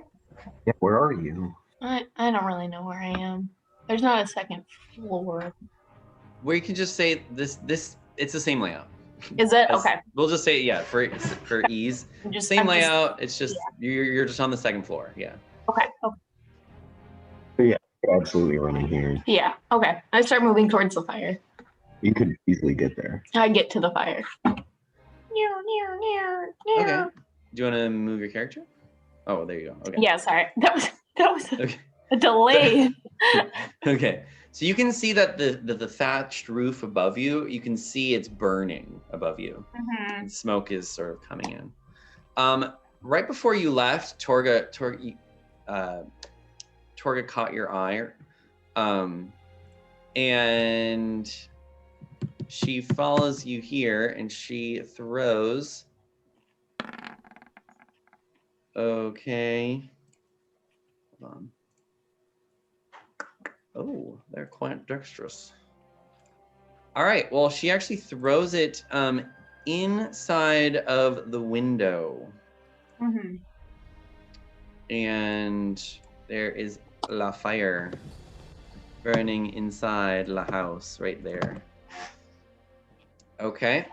And then she's going to take the bonus action to hide as well. So, cool. Silas, what are you going to do?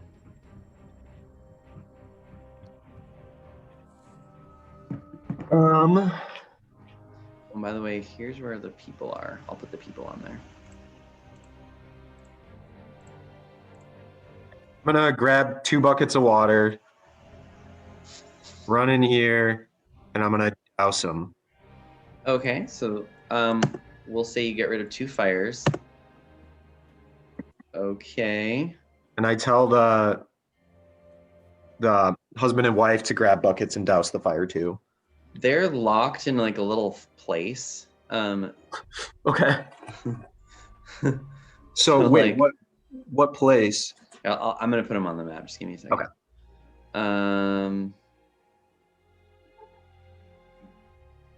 All right, perfect. So, okay, apparently the husband's really old. And woman, whoops. So this is like, it's like an armoire that's locked from the outside, basically. Okay. So yeah. So they can hear you, but they can't really get out. Okay. Well, I'll use the rest of my movement to get closer to it. Okay.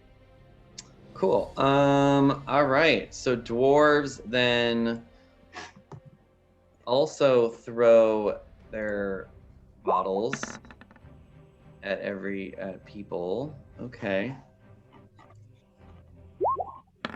Okay. All right. One misses, but one goes in here on the second level. This is going to be confusing. There's multiple levels.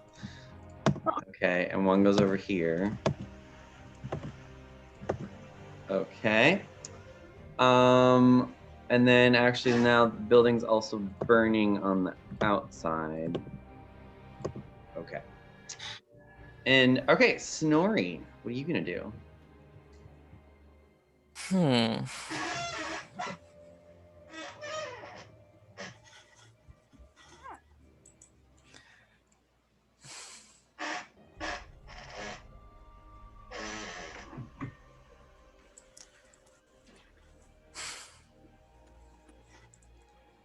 Since all this is on the second floor,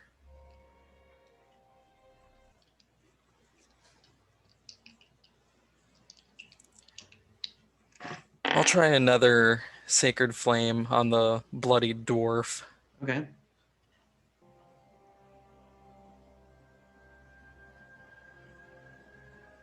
You're gonna have to roll for that. Oh, sorry. 19, unfortunately. Damn. Sorry, Snorri. They're super dexterous, as a side note. They are very. Everybody's For very dwarves, dexterous. they're very dexterous. Everybody's very dexterous here. Flame is probably not your best bet. Yeah. Other spells aren't much better. Any other spells, Snorri?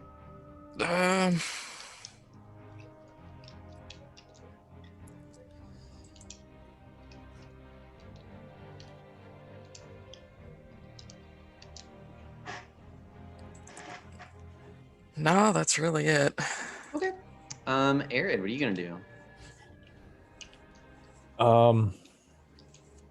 So I'm gonna first suggest that next turn, Zafira maybe take a fire arrow and hit their sled with it, just in case they have more of these bombs. I mean, yeah, this place is going to be burning down. Yeah. But I mean, I'd rather they explode on the cart if possible instead of on us if they have more. But up to you. But I'm going to take a javelin and throw it at the purple dwarf, not bloodied. Okay. So you get advantage.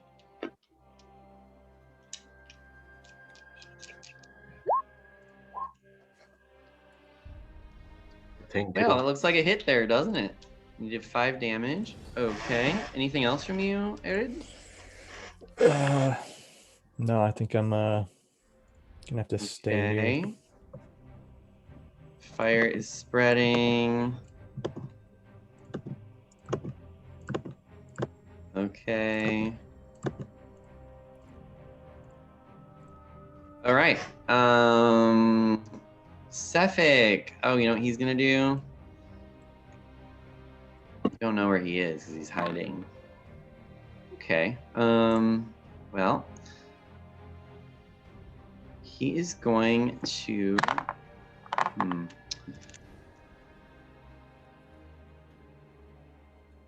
All right, so he is going to climb up the wall, haphazardly rather, and he is going to. He throws a small miniature flask, and when it bursts, and you can tell that it's an oil flask in here, so it really kind of spreads everywhere. Zafir, why don't you give me a dexterity saving throw?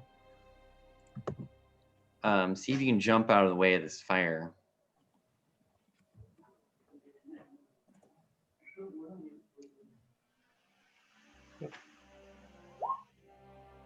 Oh yeah, you easily just jump out of the way. But this room is ablaze. Mm-hmm. Oh, and you know what I forgot? The roof is like also fucking, yeah. So the fire is like falling down into the bed. So we'll just put 2 more from the roof. So, all right. So Zafira, it's your turn. Okay, Through the flames, so- you can see Cephic's cold, glowing eyes just sort of hanging on by the window. Okay. Yeah, I'm gonna knock a fire arrow. Okay. What? Okay. All right, that's a hit. You hit him. You hit him you hit him in the ear. So it does 8 piercing, and then it does 1 fire damage. Okay.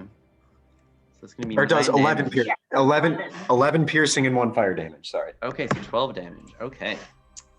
Cool. Anything else from you, Zafira?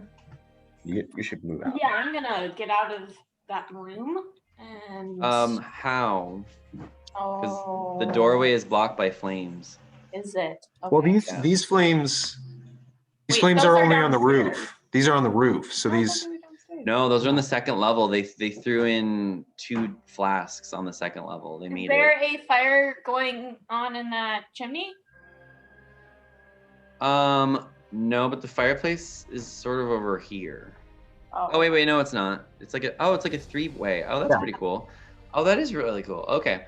No, there's not. Actually, I did say there was a fire. So there, here, I'll put a fire in there. Don't worry, it won't spread though. So there is a fire in there, yeah. Okay. But I mean, you could put it out if you wanted to. Can I There's do buckets of that? water That's an everywhere. action. But it's going to be hot inside the chimney. So if you're thinking of climbing inside the chimney, you might need to right.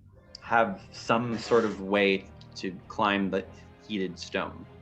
You know.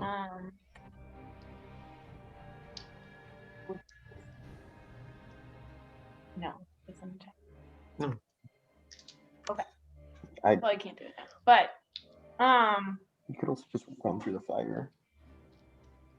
You just take damage. Yeah. okay.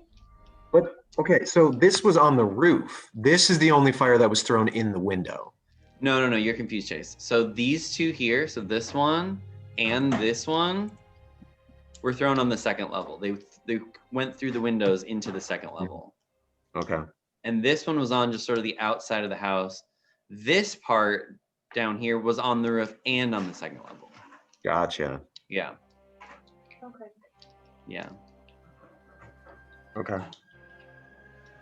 I mean, there's buckets of water everywhere. You can just kick one over. Yeah. I specifically, I spent all the prep time getting water ready. So I take some buckets of water over and then move. Okay, Chase, what you want to roll 2d10 for me, and that's how many buckets you got? 8. 8 buckets. We already spent 2, so you have 6 more buckets. Wait. Oh, no, Yeah, sorry. 18 total. Sorry, I only rolled Okay, so one. you have 16 more buckets. So as if are you gonna move? Or are you gonna? I'm gonna kick over some buckets towards the door. Oh wait, and then no. So the buckets are not by you. So the buckets are over here. I specifically put buckets in all the rooms. Oh, okay. So then we'll just divide it up evenly. Well, I just like stashed them on like basically by all the windows and all the doors and stuff. 3, 4. So I'd say there was like. Okay, so maybe each room has 4 to 5 buckets. Because there are 4 rooms and you made 18. Yeah. Maybe the bigger rooms have 5. How's that? I don't know. I mean, if you kick one over, it would douse this. So then in this room, so there's 2 more buckets in this room, where you are. So I kick the bucket over and then I'm gonna move out the door. Okay, so Close to the wall. So you put out this flame and you put out this flame? Yeah. So Okay, so why don't you give me a dexterity saving throw, because you're technically moving there, right? So you're gonna have to move through some flames.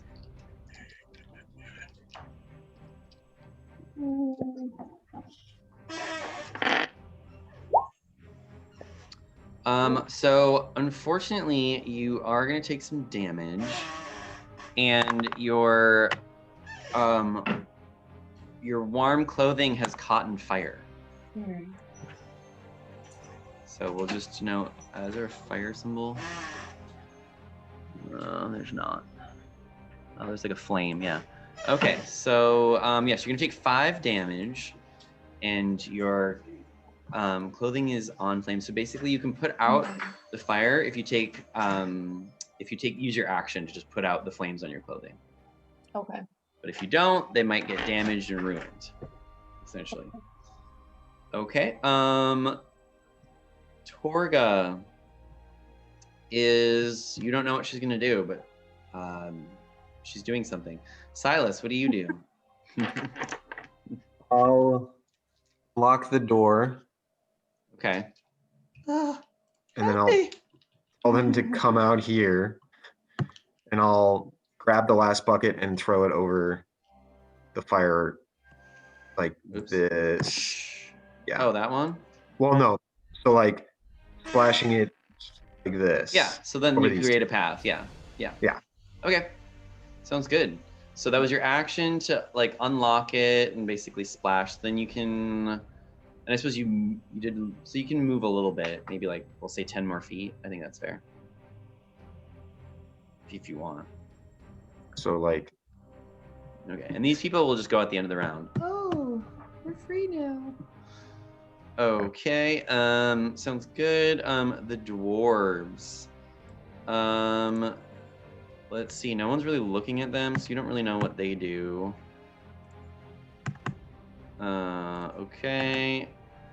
And then Snorri, what are you gonna do?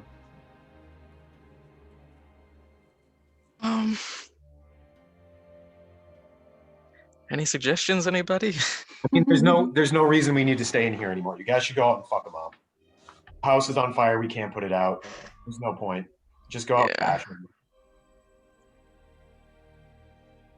It's not a bad idea. Yeah, I've just been holding off because I don't know that we'll do all too well with so many out there. But I don't think we'll do it's well our only enough option to at this face point. that. So If you land a hit, they're pretty much dead, and if I'm lucky, someone can get hurt. Well, you can also hit him with your warhammer. Yeah, but remember last time? I mean, you're more likely to hit them with your warhammer than your True. flame at this point. Is the flame just on the second floor for the Yes. wall? Yes. Okay. Yeah. Because then at that point, yeah, I might as well just... Okay. So you can see the dwarves out here. You do not see Cephik or they are not here. You don't see Cephik or Torgo. But you see these three doors over here.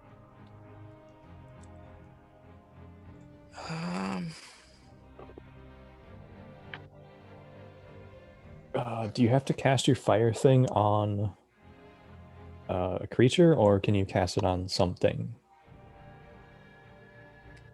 And does it also set things on fire? It says it descends on a creature that you can see within range, so I would assume that.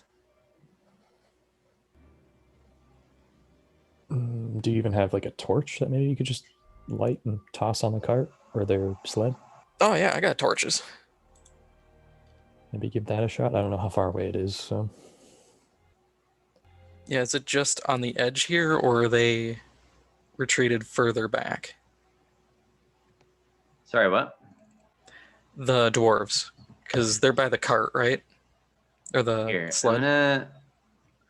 Oh god. Okay, I'm gonna try and change the dimensions of our map so we have a little bit more space here. See if it works. Oh my god. Whatever, just do it. Okay. Cool. So the dog sled. The dog sled is. Okay. Well, it doesn't really look like that, but okay. Oh, that's too big. Okay. Dog sled's like over here. Yeah. So I'm sorry. What was your question?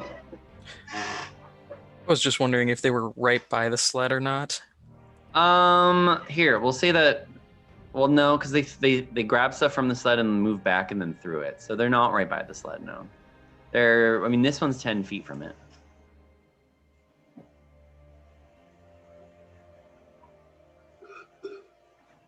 Can I just throw a torch at the sled? How far are you? 10, 20, 30. I'm gonna say you can only throw a torch 30 feet, so you have to move closer if you want to do that. All right. You also have pretty high AC. Yeah, and then just give me an attack roll using your dexterity modifier, and don't add your proficiency bonus. All right. The sled's pretty easy to hit. I mean, it's pretty big. Oh my god, is it the same song just been repeating? Okay, hold on. It's the same one song. Okay, let's switch it up here. Oh, here we go. Yeah. All right, so you can just hit dexterity. Just hit the dexterity icon. Yeah, I don't know if I'm close enough. You'll have to move closer. You have to Yeah, move I 10 know. feet closer. So if you're out of movement, then you can't do it. Yeah. Because that was one action's worth of movement. Just, I would use the rest of your Yeah, actions. I'm just gonna go right in. I would attack one of them with Sacred Yeah. Flame. So hang back and just, yeah, we'll give it a whirl. Why not? We'll go after Bloodied Guy. Hopefully he can fail a dex for once.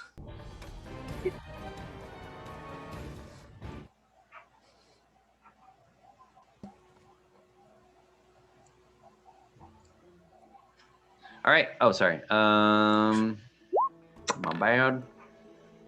Oh no. Sorry. It almost got a 2. It was like a 2 and then a 20. Ah, well. Okay. Arid, what are you gonna do? So I have how much movement range? Like how many kind of clicks can I make? You can move 30 feet. So each square is 5 feet, essentially. All right.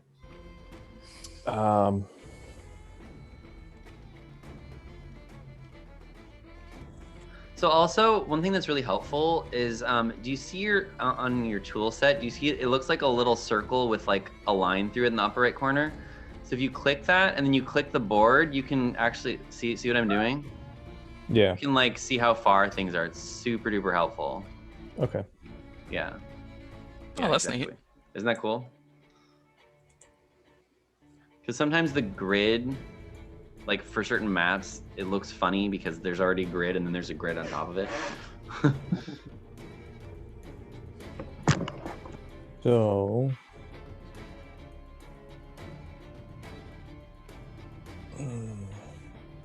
So I have two spells that I can cast, right, per day?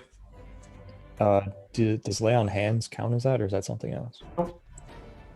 That's a class feature, so that doesn't cost any spells. Okay, so I'm gonna cast Shield of Faith on Snorri here. You can. I'd say probably put it on yourself. I don't know how long it's been, but I did cast it on myself initially. It's a 10-minute duration. I don't know how long it's been. Yeah, so you can only cast it on yourself. Oh, it is? Okay. Yeah, and it's a concentration, meaning that you can't have multiple concentration spells going. So you can only have one of those spells going. You can only have one. So if you cast one, then the other one's just automatically gone. Okay. So with the previous one. But you do have another spell you could cast potentially, depending on what it would be. Yeah, I mean, I'll do I guess I don't know how long it's been. Would I still have Shield of Faith on myself as Yes, you would have it. It's 10 minutes is 100 rounds. Okay, I'm gonna just stick with that then. That's all in my turn there. Okay. Or you could move up closer. I moved 6 spaces, right? But because you're You not have 2 using actions. Oh, 2. Okay. So yeah, I'll. You could also move closer to one of the big baddies. Well, you don't know where they are. Yeah, They're not there. Okay,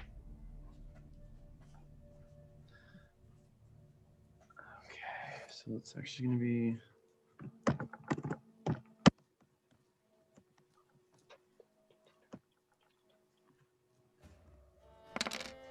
All right, it's a new round. I mean, the fire's spreading. I was supposed to end the round. The people are like, run, get out. Oh, okay. So they're on their way out. All right. So, Snorri. Oh, wait, is that Arid? Yep. Arid, in your side, you feel it piercing, just you look down, you can see an ice dagger just sticking in the side of your body. And you're gonna take 13 points of damage. Well, he has resistance to cold damage. Oh, okay. So then it's gonna and his be AC is 2 higher, just as a side note. Thank you. It's a Shield of Faith. Damn it. What's your AC again, Arid? It is 18 right now. Hold on. Let me mark that so I don't have to think about it anymore. So let me see. What did I roll? Let's reroll. I forget. Well, actually, it's just Your armor stopped it and you didn't take any damage, so good for you. Nice, the shield comes in. Ka-tink. Snorri, why doesn't it translate your ACs? This is so dumb. What's your AC, Snorri? 19. Jesus. Okay. Snorri, believe it or not, you actually do get hit. And you're going to get hit for, looks like 10 total damage from another ice dagger. And you can see Cephik down here, by the way. You don't see his other friend, but you can see him. He just threw 2 ice daggers at y'all, and I think that's his turn. Oh,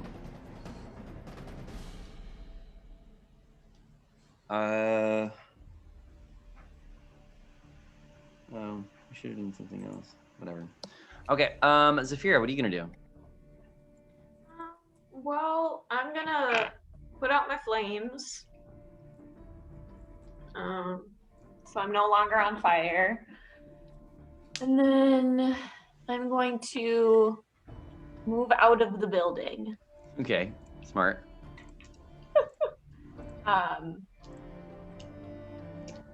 Geography wise. Yeah. How far could I move? So here's the thing. So we'll just say that the stairs are like in the middle of the room. Okay. So you've got to move there and then move here, essentially. So yeah, exactly. We'll say this space right here. So as long as you can, so one more. Can you go one more, and then you'll basically be down the stairs.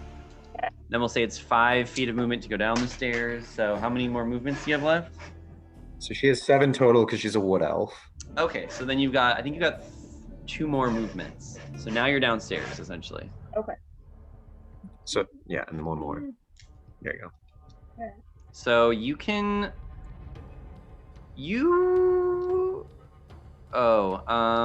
Yeah, I don't think you have line of sight, unfortunately.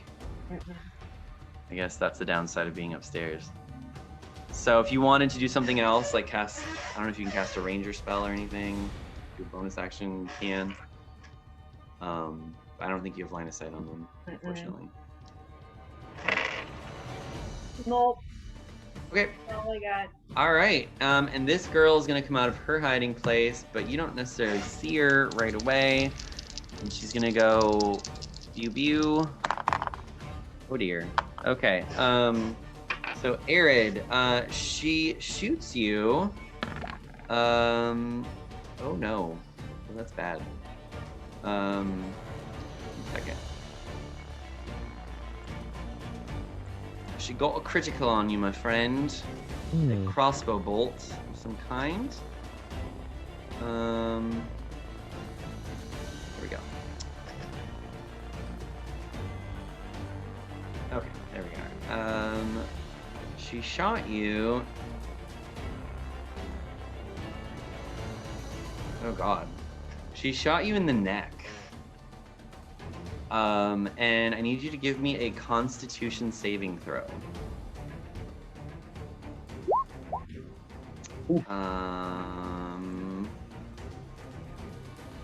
Oh, 22. Wow. Okay. Yep. So even though you got shot in the neck, it really hurts, but you're not stunned. So, yeah. Okay, and then let's see, crossbow bolts. Oh, she didn't really do that much damage. Oh well. So she did quite a bit actually. So well, not really. She did 11 damage to you, and it was a critical. So. Don't forget about your racial ability there, Ben. Which is? You shed 1d12 plus your Constitution damage from a single attack. Yeah, so if you want to do that, you can, but you have to choose now. So what? I'm sorry. Which one are we? So you have the racial ability where you can roll a 1d12 plus your Constitution and shed that damage from a single attack. Okay. I forgot I had that. Yeah, that sounds like a good idea. So. By the way, are y'all able to see the macros on the bottom of your screen, or is that just me? I feel like it's just me. Do you see dice macros like D20, D100? Yeah, we don't see those. God damn it. It's so hard to get players to see them. I don't know. Okay. So, oh, we got 9. Okay, so you shrug 9 of that damage off. That's just the roll.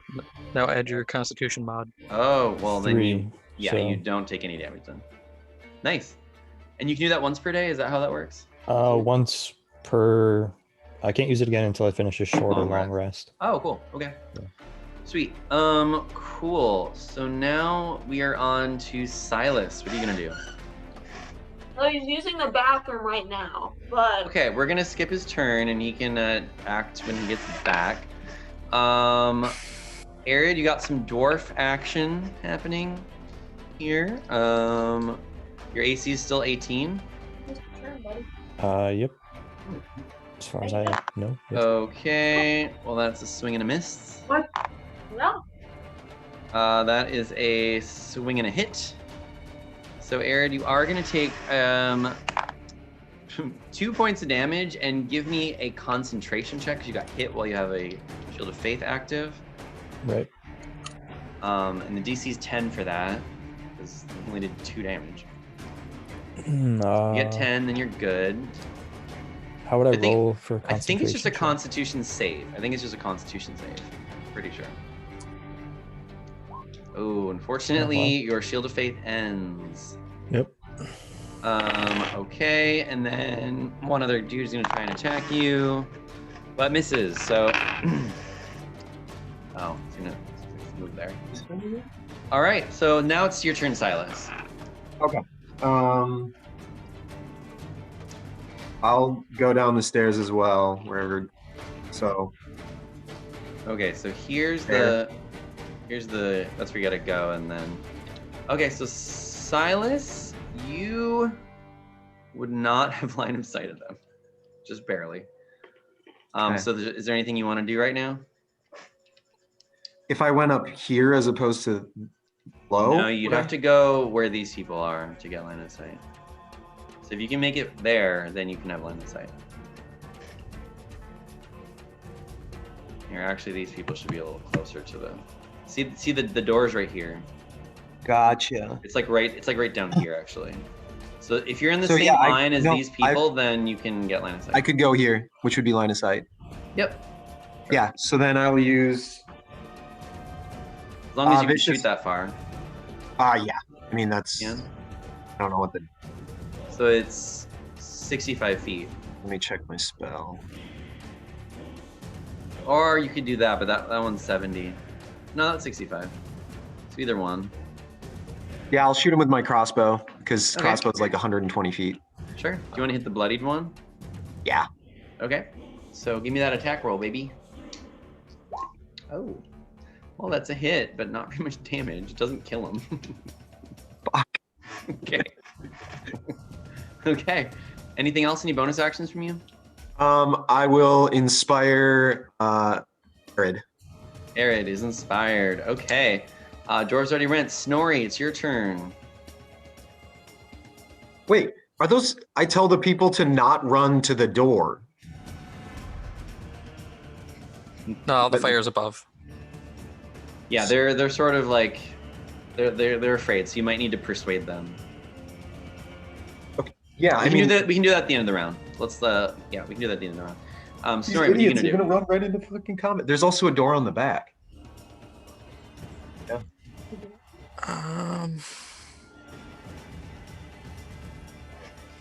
Well, they're panicking. I don't know. Like they're panicking. But they don't know. They don't know what's going on. They just know there's a fire.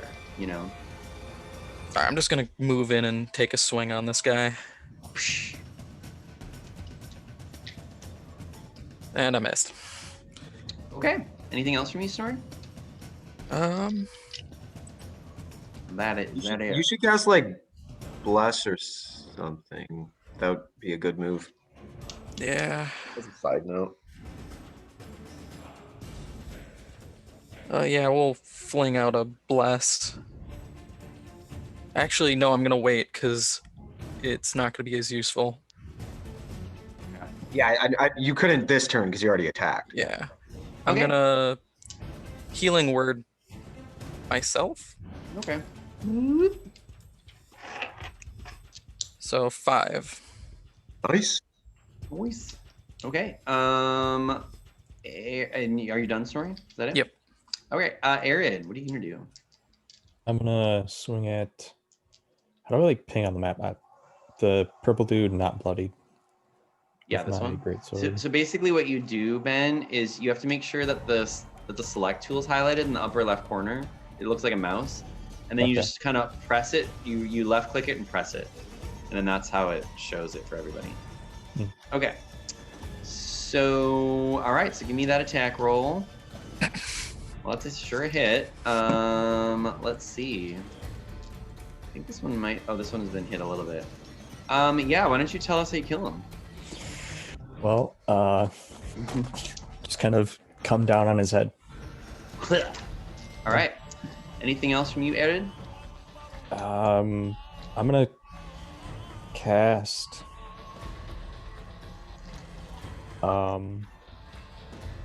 Thunderous Smite. Oh, is that a bonus action, I'm assuming? Yeah, 1 bonus action casting Cool. time. Okay.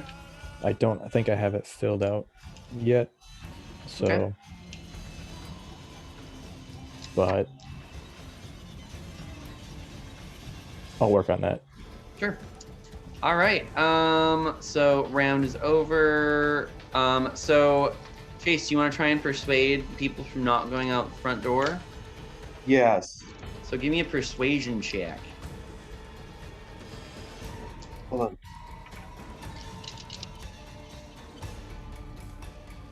Zafira, do you want to try and persuade them as well, since you can see what they're doing, or Okay. rely on So- stats? 17. Okay, they stop and they move back towards the back door. And I tell them, the one who's trying to kill you is directly outside that door. So I would advise that maybe you not go out that way and don't leave yet. Okay. It'll take a while for this place to burn to the point where you need to leave. And as soon as you leave, we're no longer under our protection. Okay, they listen to you. Cool. Okay, so Sefik basically blinks over here. And he's gonna attack Mr. Snorri.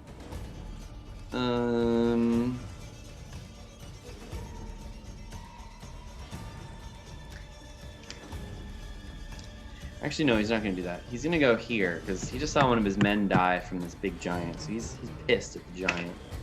So he's gonna attack the giant. Oh dear. Okay.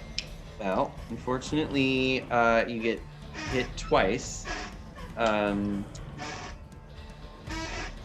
Oh, you are resistant to full damage. So this is the normal damage you're gonna take from these attacks.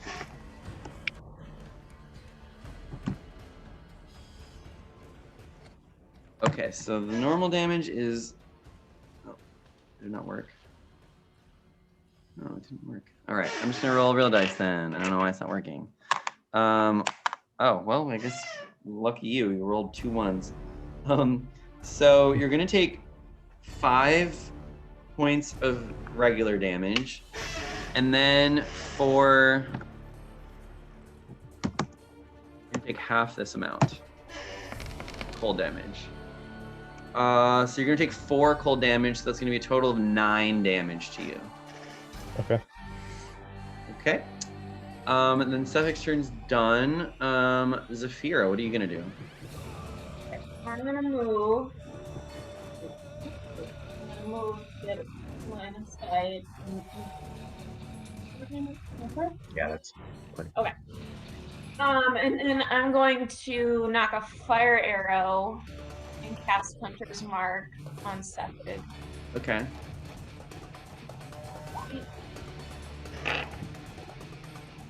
$24 to hit, Yeah, it's a hit. and then it does 9 total damage and 5 fire damage. Okay.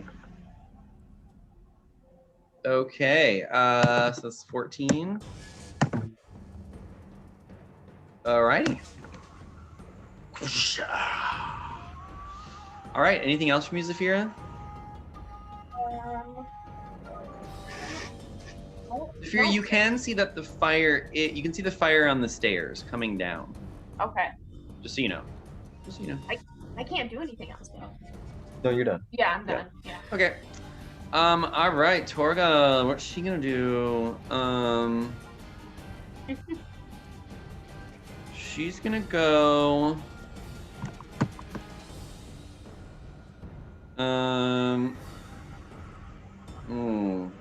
Yeah, she's gonna go here, and she's gonna try and attack. Oh my god, 3 attacks. Jesus Christ. She's almost better than Sefik. Okay, so these are all separate attacks. Yeah, and yeah. And your AC is still at 16, correct? Yep. Okay, and well, you get hit 3 times. Wow. Okay. She's using a scimitar. So that's going to be.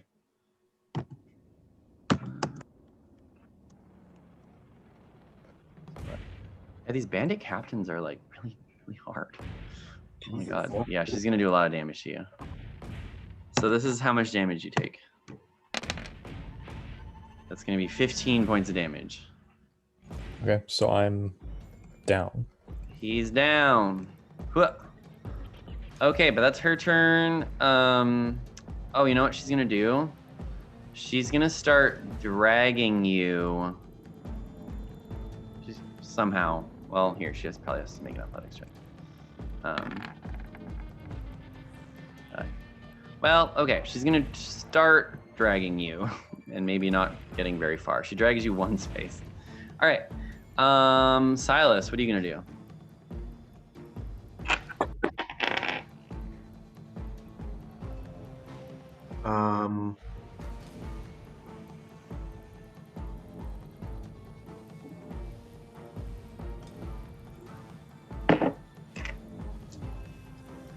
How did you do the draggy thing? Sorry, what? Oh, so you so click. It'll say snap to center. So basically, it looks like a circle, and then it has like a little like mark. So you click the very top one in that snap to center, and you click on a space, and then it'll just like go out. Yeah. Gotcha. Yeah. Okay.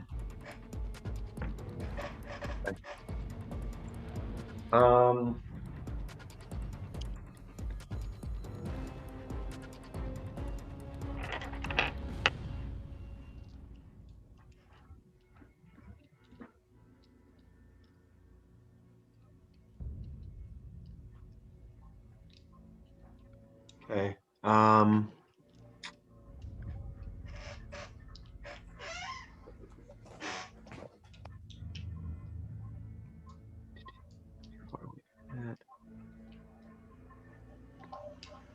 I'm gonna cast sleep. Oh, smart. Okay, on who or whom? So.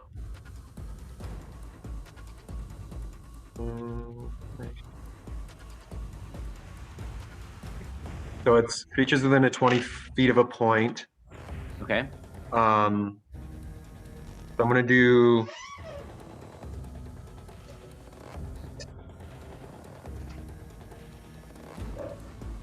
Does it say how many hit dice you can do or how many hit points? Yeah. So I'm just trying to think about that.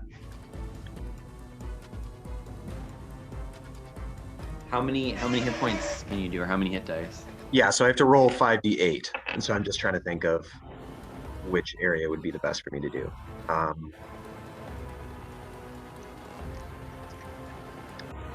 To do it, I'm gonna try and infect. There? Okay. So hit both of them. And it has to encapsulate one of their hit points. Is that how it works? Yeah. Okay, so let me know what you roll. 17. And so if they have 17 hit points, then they'll fall asleep. Is that how it works? Yeah, or less. So no, nothing happens, unfortunately. Okay. Yeah. Anything else from you, Silas? I'll use my bardic inspiration on Orphan Snorri. Sorry. Okay. All right. So let's see. Well, these people they're excited about attacking Snorri, so we'll just roll for them quickly.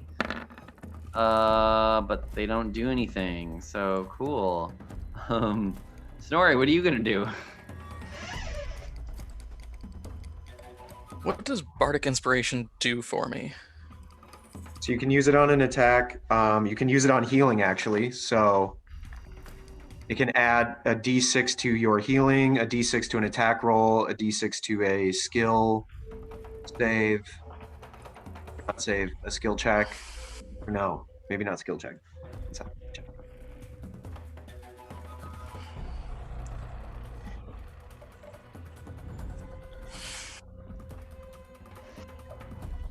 All right, we're gonna healing word Arid and use Bardic Inspiration on it. So he's healing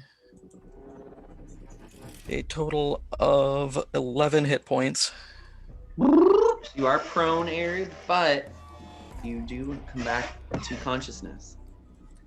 All right, and so that was your bonus action. And then I'm gonna try clubbing this dwarf with fairy fire on him still. Okay. Is that Sounds with good. advantage? Yes. Yeah. Sweet. 17. Oh, Snorri, tell us how you kill him. Holy fuck. I swing wide and I catch him right in the sternum and it just caves in. Oh god. Oh god. Oh god. Just hear a sucking wound as you pull out the Oh warhammer. god. Yep. Okay. Arid, you wake up. You're on the ground.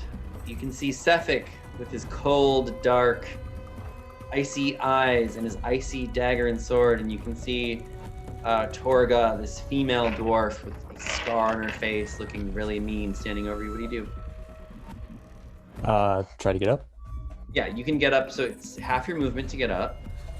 Right. So now you only can move for 15 feet, so now you're not prone anymore. So what are you gonna do now? Lay on hands myself. Smart. Yeah. Okay. And that's an action, right? That's not a bonus action. That's an action. Okay, so that's your action. And then do you want to do any bonus action stuff? Or are you good? I don't think I can do anything, to be honest. I've used my second spell, and I'm pretty sure my concentration's broken because I got Yes, unconscious. 100% it's broken. All right, so top of the round, we got Sefik. He's got his ice sword. Oh, by the way, you can see, Arid, that some of Sefik's wounds that he's got appear to be closing up with some sort of icy glow to them. All right, so he's gonna attack you with his ice longsword. And your AC is still 16, so I think Yep. they're actually both hits. Wait. Oh yeah, they are both hits. Unfortunately, so that's gonna be, God, you get through a lot. Okay, so you're gonna take 8, 9, 10, 11 piercing damage. And then you're gonna take half of this for cold damage. So you're gonna take 4 points of cold damage on top of that. That's what I told you. And that's it. That was 2 attacks though, so he's done. Zafira, what are you gonna do? What are you at, Arid? 6. Oh geez. Okay, Zafira, what are you gonna do?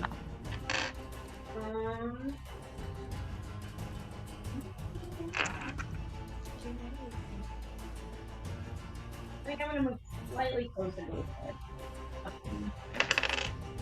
But Here. so I'm gonna draw another fire arrow and aim it at something. I still got Hunter's Mark. Okay. Garden. Yep. So she did 10 piercing and 3 fire damage. On to who? Sefik. Oh, okay. 10 piercing and 3 fire damage. My, oh my. Okay. All right. Torga's turn. She is going to attack. She gets a lot of attacks too. She's gonna attack Arid, but it looks like only one of those is actually a hit. So Incredible.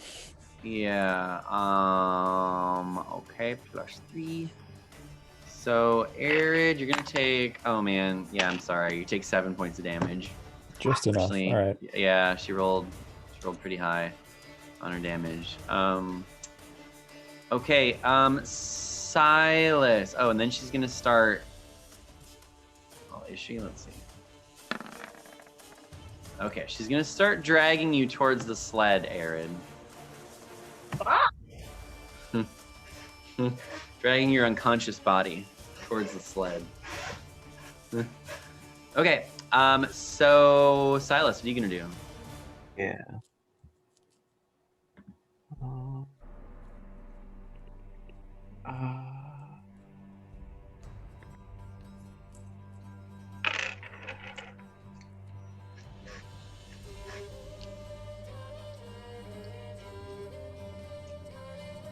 I'm going to use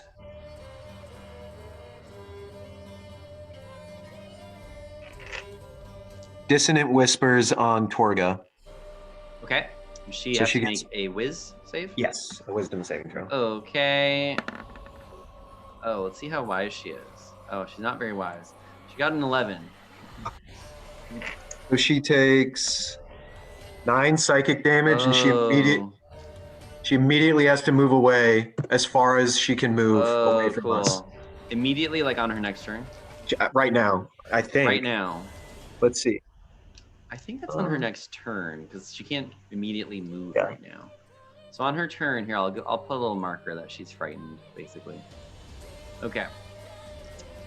Immediately use its reaction, if available, to move as far as its speed allows. Okay, sounds good. So she drops Arid and goes 5, 10, 15, 20, 25, 30. Okay, so now we are on to the one and only dwarf, who's not feeling so hot, but you know he's still gonna roll. Still gonna roll. And not hit Snorri. Cool. Snorri, it's your turn. Okay. We're gonna use one more healing word on Arid Okay. for 5 hit points. And then we're gonna swing on this last dwarf. Okay. 12. Well, it's a hit. Okay, so he took 3 bludgeoning. 3 point. Ow. Okay. All right, Arid, you are up again. So you can take half your movement to get up. So you can only move 15 feet. All right. So you are up. Yeah. Okay. All right. Give me that attack roll. Oh, You got Bardic Inspiration. I can use it, you mean? Yep. Okay. Yeah, you can use it whenever you want. Yeah. So You want to make how sure do to you hit him then. I just roll again, or what do I do? No, you you roll roll- a 1d6. 6. And remember, guys, we also have our normal inspiration. Yeah. Yes. For those that have it. So 12. Okay, well, that actually is a hit. Wow. Okay. Nice. Silas doesn't really care about he doesn't really try and dodge attacks, if you know what I mean. He seems very dead set on what he wants. So give me that 11 damage. Oh, 11 damage? Yeah. If that's set And- up right, yeah. Yep. Okay. All right. Well, good news, friends. He is bloodied. Ow. Okay. Cool. Arid, that is the end of your turn. Or any bonus actions for you? How many Oh, times can I lay on? Hold on. You didn't use the effects of Thundering Smite. Oh no, yeah, Oh. he takes that damage. Well, I was down again, so I think Well, it's no. So technically, you should have. concentration. So the way it works is that it would have affected the last person you hit, but you cast it in the reverse order, I think. Uh, I don't know if you used it in the right way. Yeah, I think you're cast supposed it- to use it before you hit something. Yeah, I cast it a while ago before I think I can't remember. I think what I'm exactly gonna happened. rule that if you go unconscious, your smite's done. Yeah, I was unconscious It is multiple unconscious. times. So. Yeah. Yeah. So, unfortunately, you don't get to do that. But Cephik is gonna attack you. He gets 2 attacks. Oops. And one of those is gonna hit you. So it's gonna be a total of. Yeah, I think you're back down again. You rolled a max damage. Okay. So unfortunately, you're back down again, Arid. And then he's gonna move over here and he's gonna start dragging you. And Cephik seems to be pretty strong. He seems to be dragging you like there's no tomorrow. Cool. Then Zafira, what are you gonna do? I'm gonna move a little closer towards them, and I'm going to knock another fire arrow. Okay. How many fire arrows do you have left? So she has 2 left. 2 left, okay. There's one after Yeah, this. one after this. And then. Yeah. 5 does- damage. That's And 6 damage. 6 damage. And then 4 fire damage. 10 damage. Okay. Cephik is not looking good. Okay. But he's still up. Cool. Anything else from you, Zafira? Okay. Torga. So is she still under the effects of Dissonant Whispers, or does that just last for 1 round? I think it's just 1 round. Okay. So then she's gonna go 5,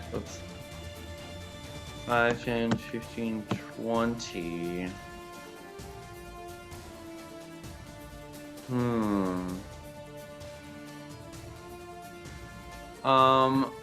She's gonna she'll shoot. Yeah, she'll try and shoot Zafira with her crossbow. Sure, why not?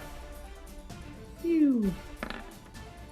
So Zafira, your AC is still 14. Yeah. So unfortunately, that is a hit. You take 8 points of damage.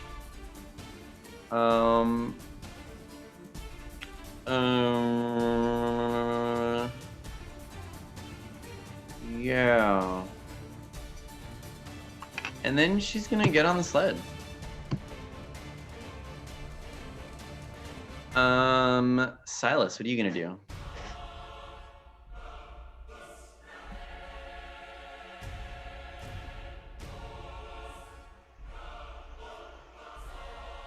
Silas, you there?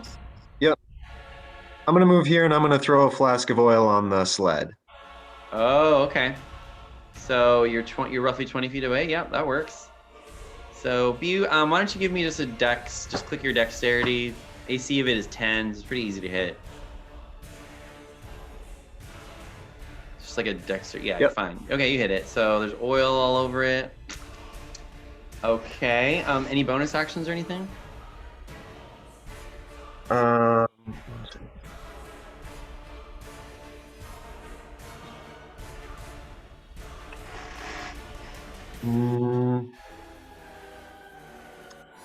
I will. Yeah, no, I don't think so. Okay, it's fine. Next up, we have the Lonely Dwarf, who actually... Let's see if he's perceptive enough to realize what's going on. Oh, yeah. So, Snorri, you can get an attack of opportunity. He is realizing, uh-oh, I'm gonna leave. So you can go to get an attack of opportunity on him. He's gonna run to the sled. Only 8. Or is that what? Do you get advantage on that, or? No, just a normal attack. All right. So that did not hit him, but that's okay. Cool. Snorri, now it's your turn. Actually, wait. Do they have range? Oh, they do have range. That's right.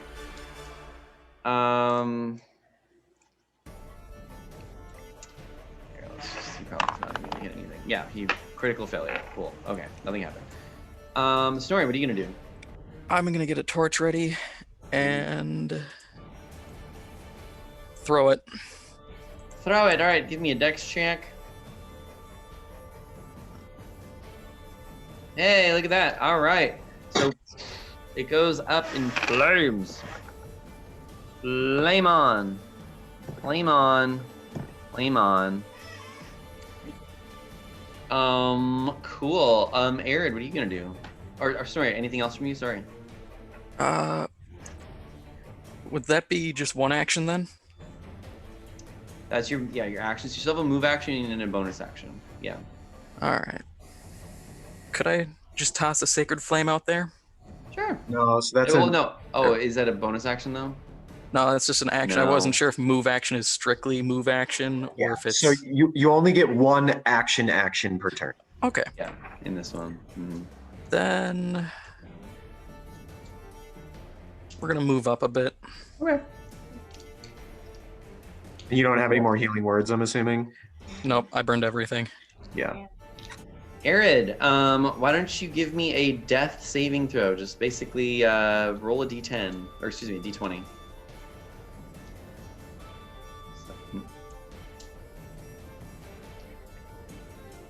Oh, that's bad. Yeah. So, unfortunately, Arid, you take one. Do you have inspiration? I do. Do you want to use it? Sure. Okay. So then you can go ahead and re-roll that. Is it just a straight D20 or a Constitution? Side. I thought we decided on Constitution. Sure. Then let's do con. Yeah, that's right. You're right. So let's do a con save. So you can go ahead and re-roll that. So we'll just take 11 then. So that's actually a success. So you can get one positive success. And you can mark that on your sheet. I think there's a space for that under death. Yeah, there's little saves or something. circle guys. So you got touch the one circle. positive, so that's good. And actually, Arid, that was a really great thing that you did that because the sled, after the fire's on it for a couple seconds, explodes. Just so everyone except for Zafira, give me a dex save. Arid, you automatically fail yours because you're unconscious. Yep. Which means you take 2 death. You get 2 death ticks, 2 negative death ticks. You took damage basically. So you're 1 death tick away from death. Okay. Okay. All right. So, wow. Okay. So everyone failed except for Sefik. So everyone, you're gonna take 8 fire damage, and you are pushed back 5 feet, and you are prone. Okay. Okay. Oh, this bitch. I can't quick. Okay. Well, she fell off too. Oh my god. Okay, she fell off. Dwarf fell off. Okay. Okay, 5 feet. How's Sefik looking? He jumped out of the way, so he just took half. He's not looking good. But you can see. Oh, it's the end of the round. So yeah, you still see his wounds kind of healing up minorly, but he's still bloodied for sure. Okay. Top of the round, we've got Sefik. Well, his sled is burning. All right, now he's pissed. Actually, you know what? He's gonna misty step over there, and well, he's supposed to just move. Yeah, he's just gonna move. Doesn't need to misty step.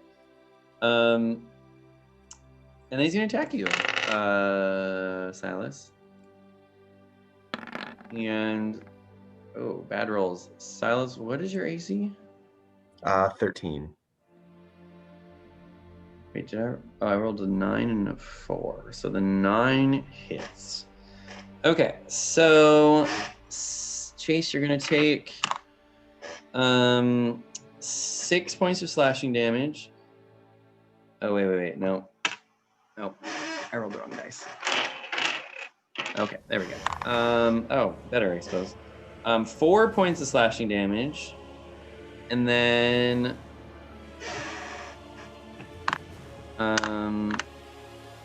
3 points of cold damage. So 7 damage from that attack. And then he's done. Zafira, what are you going to do? Oh, wait, you were prone, so you should have got advantage on that second attack. Let me re-roll that. Yep, that's another hit, unfortunately. Just, So that's going to be... Wow, this hits... I'm unconscious. You don't need to roll. I only had 2 Okay. hit points. Okay, so Silas is also unconscious. All right, Zafira, you just saw another party member go down. What are you going to do? All right, I'm getting my last fire arrow. Okay. Here. All right. 8. 8? No, so 10. 10 damage. 10 damage on Cephik. Yeah. Yes, on Cephik. Okay, he's still up. And 1 fire damage. Oh, so 10, 11 damage? Yeah. Yeah. Okay. He's still up. He's not looking very good, though. Zafir, anything else from you? Oh, what do I got? All right, Torga is going to run 5, 10, 15, 20, 25, 30 up here, and she's going to try and lay La Smack onto Snorri. Which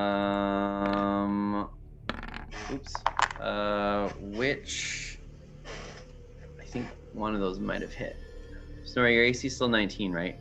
Yep. Yeah, so one of those hit. So that's going to do 4 points of damage. All right. That's it. Okay. All right. So Silas, give us a death saving, give us a death saving throw. So con save.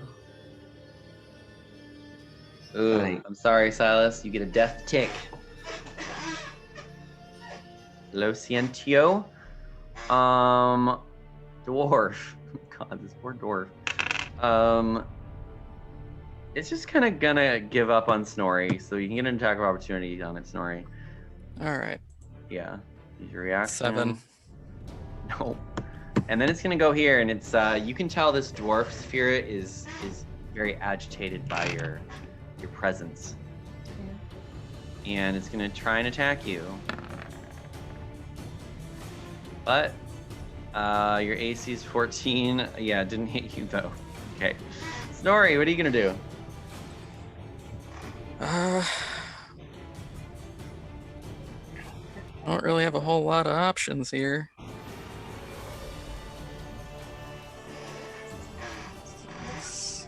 All right. You have to stabilize Arid or he'll die. Yeah. And then the problem is you're there. Yeah, let's just move to Arid and try to stabilize him. So that's medicine 15. Yep, that works. So he is okay now. He just needs to get a hit point so he can be conscious. All right. Anything else from you, Snorri? I think that's my whole action, my whole turn. Okay. Arid. So you are conscious, but you don't have any hit points. So I don't think you actually can do anything. Yeah, that would make sense. So unfortunately, you're just there. But you're not dying, so you're just there. Okay, Cephik is going to attack Snorri. Oops, I need another one. Oh dear. Okay. Okay, well, Snorri, he... Oh my. If he exceeds 4, I'm down. You are down. I'm sure. Yeah. So he has a piercing weapon. So let's. So. So Snorri. He stabbed you in the eye. So yeah, you're basically missing an eye for now, which isn't good. Actually, no, sorry. Give me a Constitution save. 17. Okay, so he hit you right next to the eye, but it's still pretty bad. But it was enough to make you go down. Oh. But didn't get rid of your eye, thankfully. All right. Then we've got Zafira. Zafira, what are you gonna do? No way. Again.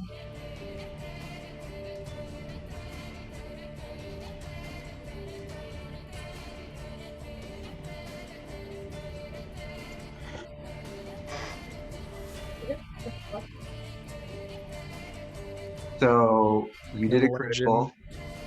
Oh, you got a critical? Yeah. Oh shit! Are you shooting Zephic? Yeah. Okay.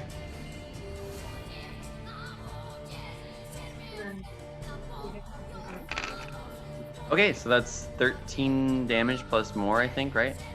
Well, don't we roll? You got a 78 on the critical hit deck. Oh, thanks. Yep, I forgot.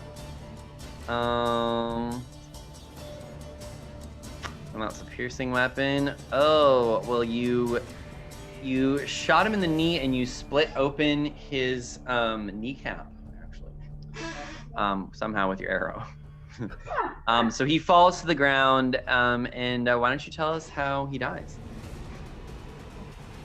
She also did an additional 4. She did a lot of damage. Yeah.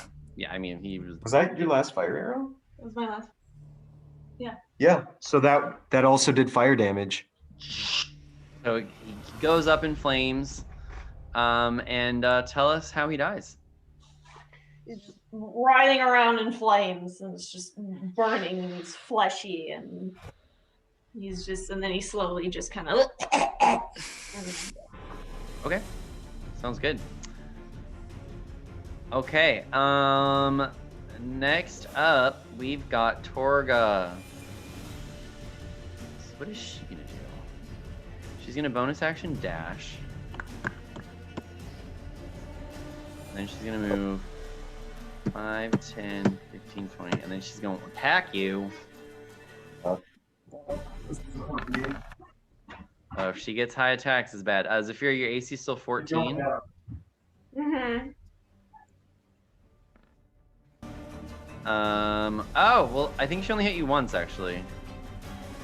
So, that's 1d6 plus 3. So 7 points of damage to you, Zafira. Oh, I'm down. Oh my god.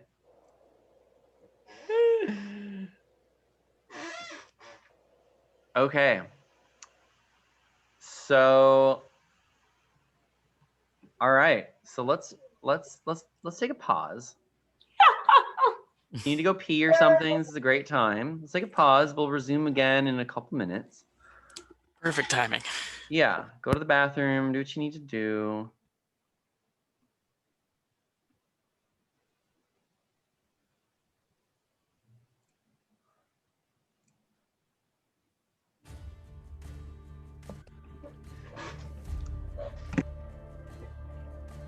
You gotta chill a little bit.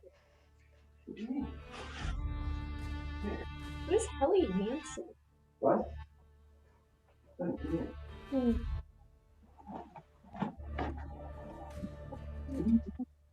Wait, what?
Really?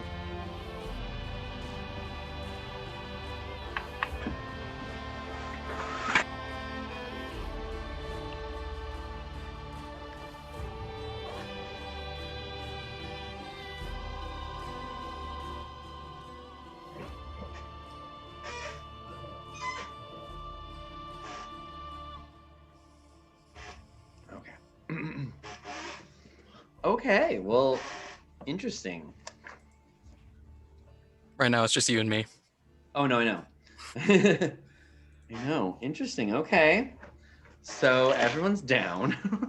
Yep. Hmm.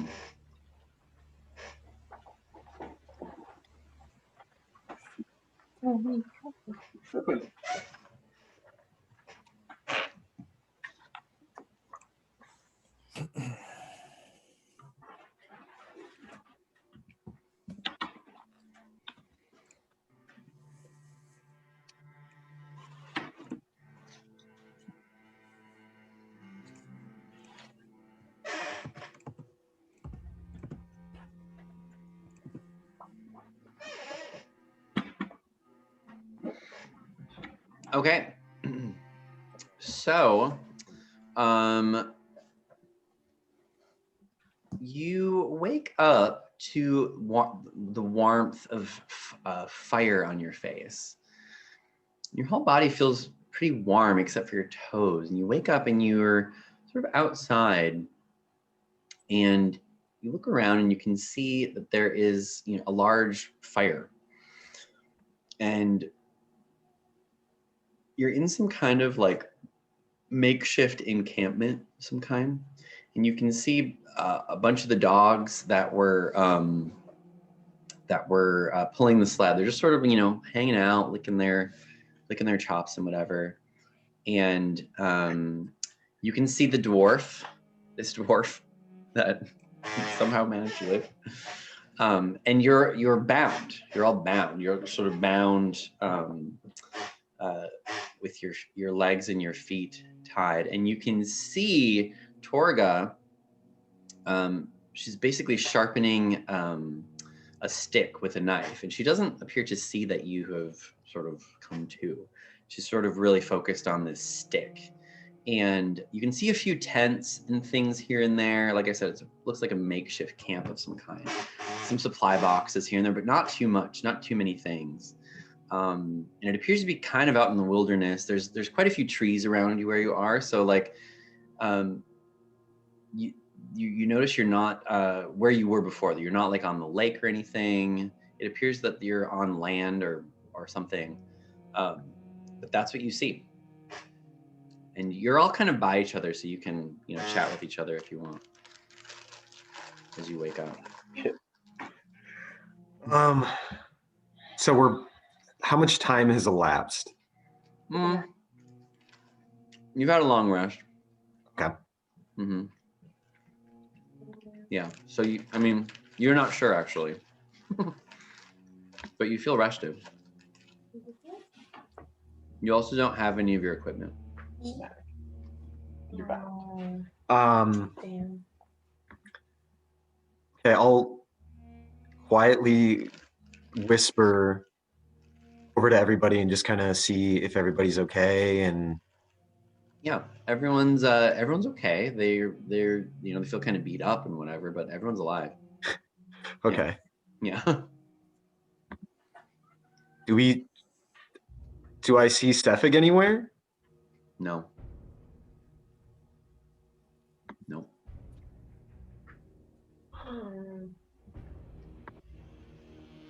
Okay.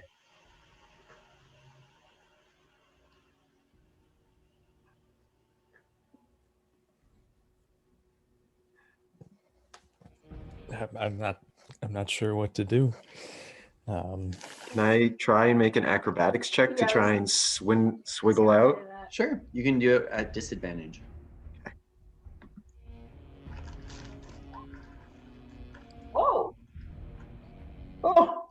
Oh, 20 with disadvantage. 20 with disadvantage. You get one of your hands free, but not the other one. The other one's still kind of bound to something. You're not sure what it is. It's behind you. Okay. I will use my free hand now, and quietly as I can, cast Prestidigitation, create a small fire to burn the rope. Oh, okay. Cool. Why don't you give me a stealth check? Okay.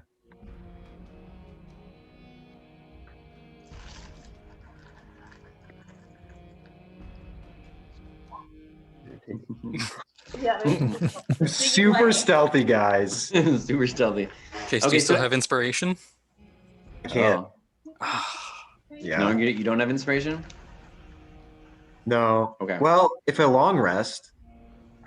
No. So how it works in my game? Oh, yes. No, you're right. Totally. God damn it. Yeah, that inspiration. Yes, I would like to use that. Yes, you can. I keep forgetting about. Yeah. Okay, so you quietly burn the rope. This other little dwarf, this dwarf guy here, he sort of kind of like looks over to you, but you catch it in time enough to kind of close your eyes and make it seem like you're still out, and you realize he has no idea.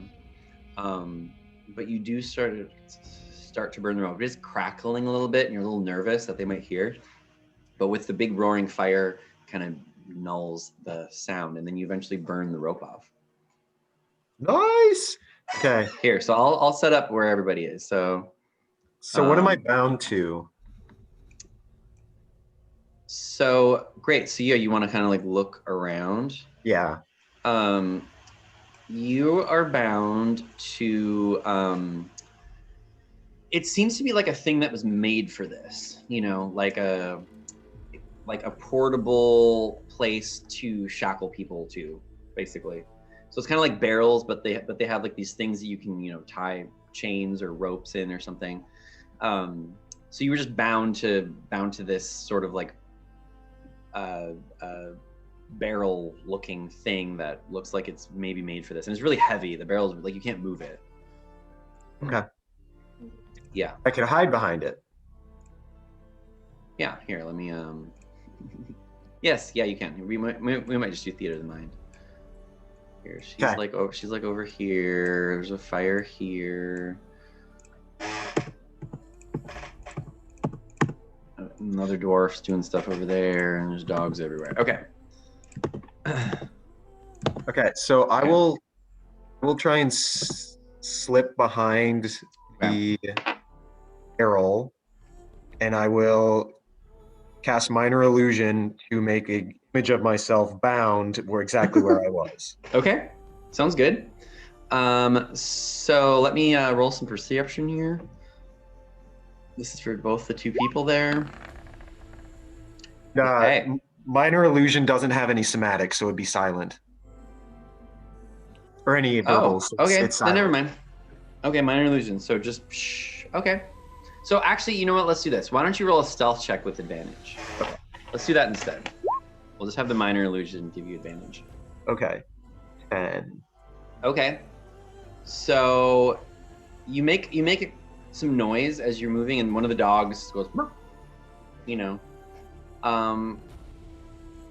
and as you move and you get behind the barrels, this dwarf kind of he heard the sound, kind of is coming over here, and he's kind of just checking it out.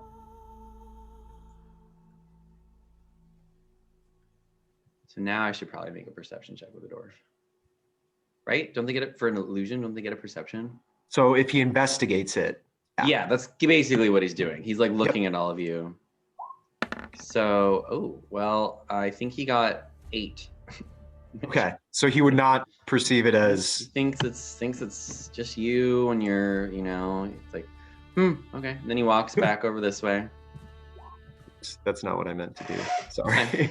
Okay, so you're behind the barrels of what? I mean, everyone else is conscious too, so they can also.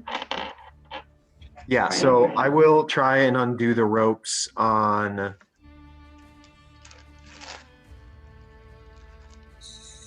What's our HP looking like? Oh, you're fully healed.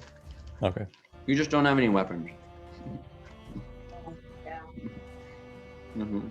So I will try and free Snorri because he is our other caster. Okay. So I will try and untie the ropes from behind the barrel and stuff. Can we see where our weapons are? Give me a perception check, Zafira. Did everyone do one or just me? Sure, everyone can do one. Yeah. I got 11.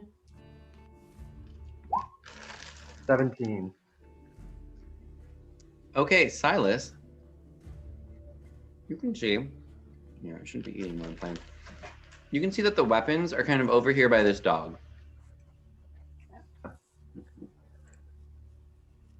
Wish I made him. In a barrel. I'll make a barrel. Okay. So I'll try and undo Snorri. Weapons are here. That's where the weapons are. Well, the thing is Snorri is our caster, our second caster, so he needs to have his hands free to be able to cast spells. Yeah. Good point. But one Good point. second. Just want to see the spell description.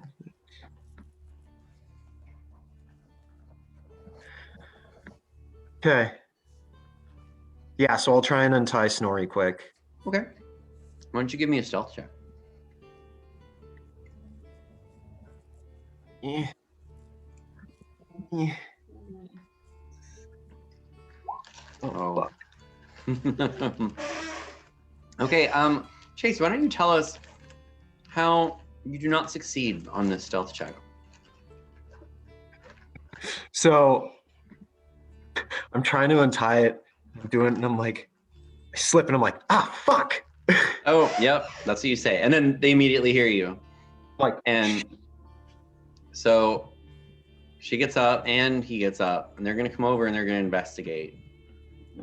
So we're gonna do 2 more perception checks on your illusion.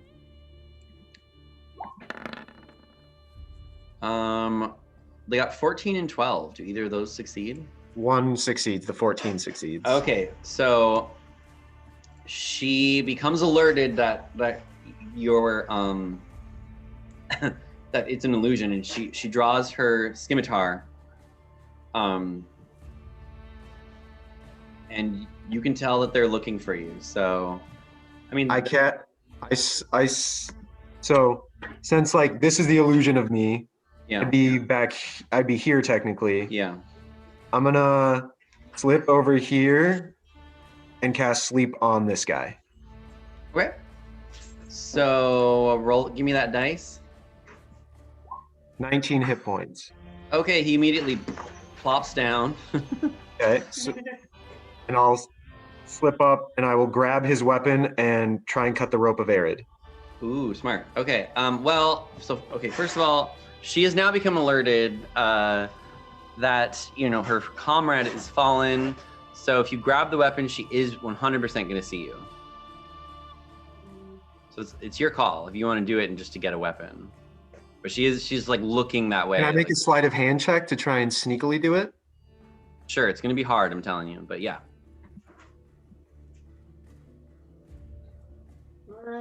Should one of us go, or do you need to? Yeah, like maybe. The order has to be. Can any of us do anything like in the meantime? Are you free, or No, you can try and get free? Yeah, I was gonna say, can I do an acrobatics check? Yeah, at disadvantage, unfortunately. Yeah, you can. Oh, unfortunately, Zafir, that's not enough. Yeah. You can Arid, because you're a big creature, I'll let you do an athletics check if you want. See if you can break the ropes. Yeah, that's what I was going to ask. Can I just break them? Yeah, you can try. It's still just as hard, but you can try. 18. Oh, 18, unfortunately, is not enough. Jesus. Damn. Yeah. Okay.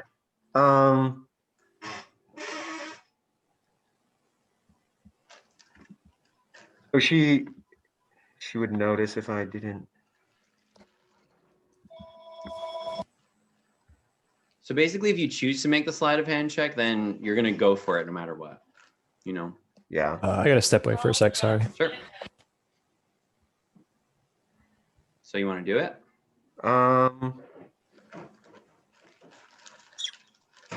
What kind of Like a crossbow? Yeah. What kind of weapon is it? Is it like a dagger? Is it a scimitar? He has a here. Let me pull up his stats. He's got a scimitar and a light crossbow. Okay. So you could. I mean, you could use a crossbow to hit her, to try to hit her. You have a distance weapon. Well, I just want to cut him free. That's the biggest thing. Yeah, but then she's gonna come after you. So if you grab the crossbow. Okay. Could I try and cast Prestidigitation to burn the rope instead? Yeah, you'll still have to make a stealth check. Mm-hmm.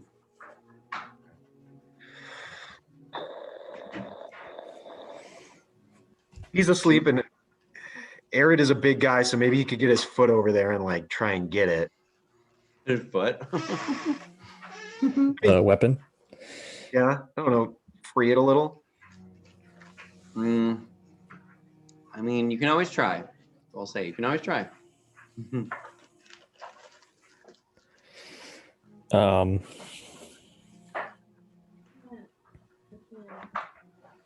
So you want me to kick the weapon to you? That's what you're saying? Well, okay, so Chris, is Sacred Flame just a verbal, or is it somatic as well? It is. Give me a second. It is verbal and somatic. Okay. His hands. Any of us can cast any of the spells that are just verbal. So this is a side note.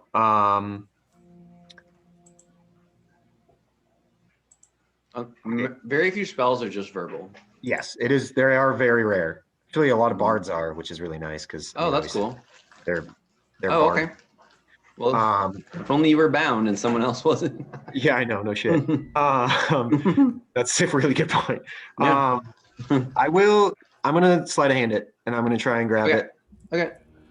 And sorry, just toggling between the spell. Sleight of hand. 15. It's not enough. She sees you.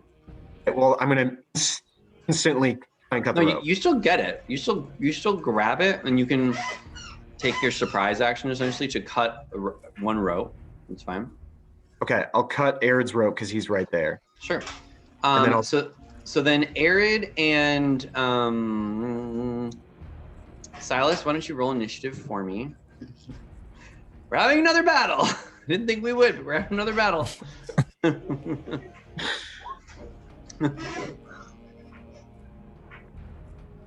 19. Oh, I rolled 17, but I didn't have my token selected. Ooh. 17 was what I rolled. If you can manually enter that, or do I have to re-roll? No, I got it. You got 17? Yep. I'm not slow for once. Okay, well, unfortunately, she's gonna get to go first. And once someone else gets free, then you can roll initiative and see where you land in the order. Basically, so yeah. Okay, so Torga, she sees you, obviously. She's gonna run up to you. She's gonna stand over this guy and she's gonna attack you thrice.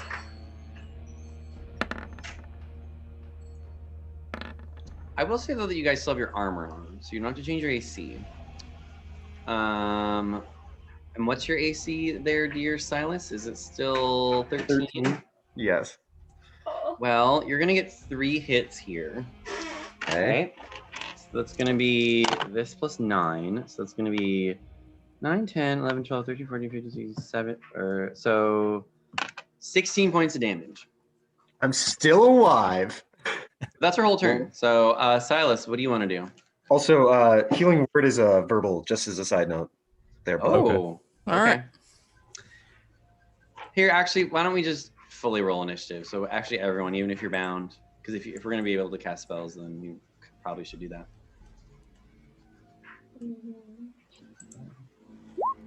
Yeah, low numbers.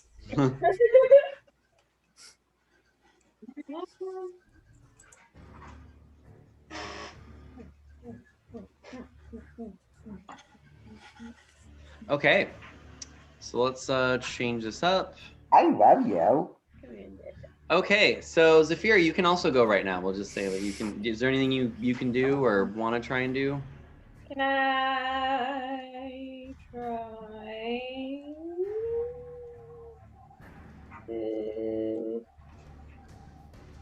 Do you like try sleight of hand to try and Yeah. do the rope, or Yeah, you can do sleight of hand or acrobatics. That's fine. It's really hard though, and you get disadvantage. oh, No, you didn't break free. Yes, you did. so close. So close. Okay. Silas, is it your turn? What are you gonna do? I'm gonna give the scimitar to Arid, Okay. and then I'm gonna cast Dissonant Whispers on her. Okay. So she gets She a gets save. a wisdom, wisdom save. Wisdom. So she got 6. So she takes 3d. She has to move as a reaction up to her movement, Okay. which does, because it's her own movement, it does provoke an attack of opportunity from Arid. Oh, okay. How much damage? 12 psychic damage. 12 psychic damage, and she's moving away. 5, 10, 15, 20, 25, 30. Okay. Cool. So then who gets an attack of opportunity? Arid, because I handed him the scimitar. So Arid, you do get an attack of opportunity, but you are prone, which means you get it at disadvantage. So Okay. go ahead and roll an attack at disadvantage with a scimitar. So are you proficient with a scimitar? Yeah, you're a paladin. You should be. That should be fine. Yeah, he is. He is. Okay. So So you still get your proficiency bonus. D20 just to see if I hit, right? So No, it's D20, Disadvantage. D20 disadvantage, and then you add your strength modifier plus your proficiency bonus. So just roll your greatsword. Just click your greatsword and we won't do the damage. So Yeah, it's true. an 8. So So- that did not hit, unfortunately. And then I'll use my bardic inspiration on Arid to. I know you can free the others. Okay. I don't know why I'm using that voice. Arid, it is your turn. Yeah, so I'm gonna turn and free Snorri. Okay. So that's your action. Do you want to move or get up or anything? Oh yeah, I guess I get up and then free Snorri, I suppose would be the order. Sure. So it's half your movement. So you can move 15 feet if you want. I'll move over.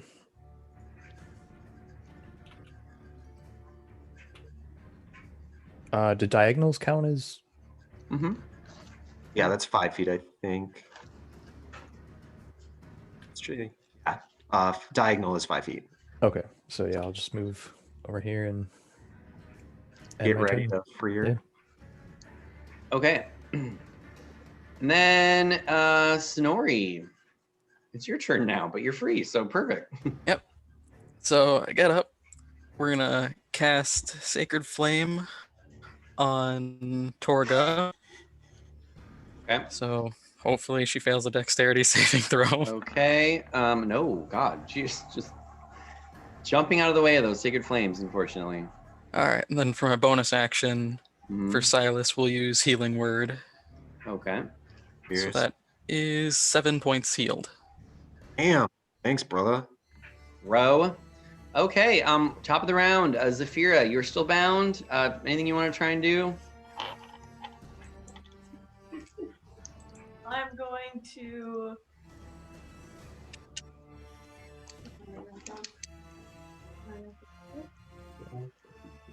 I'm just gonna try an acrobatics. Or could she Sure. hold? She could hold her action, right? Until. Yeah, you can hold your action. Oh, You can hold your yeah. action. Yeah. All right. So Torga, she screams at the top of her lungs and she runs towards y'all. 5, 10, 15, 20, 25, 30. You know, she's gonna attack Silas because she doesn't like elves.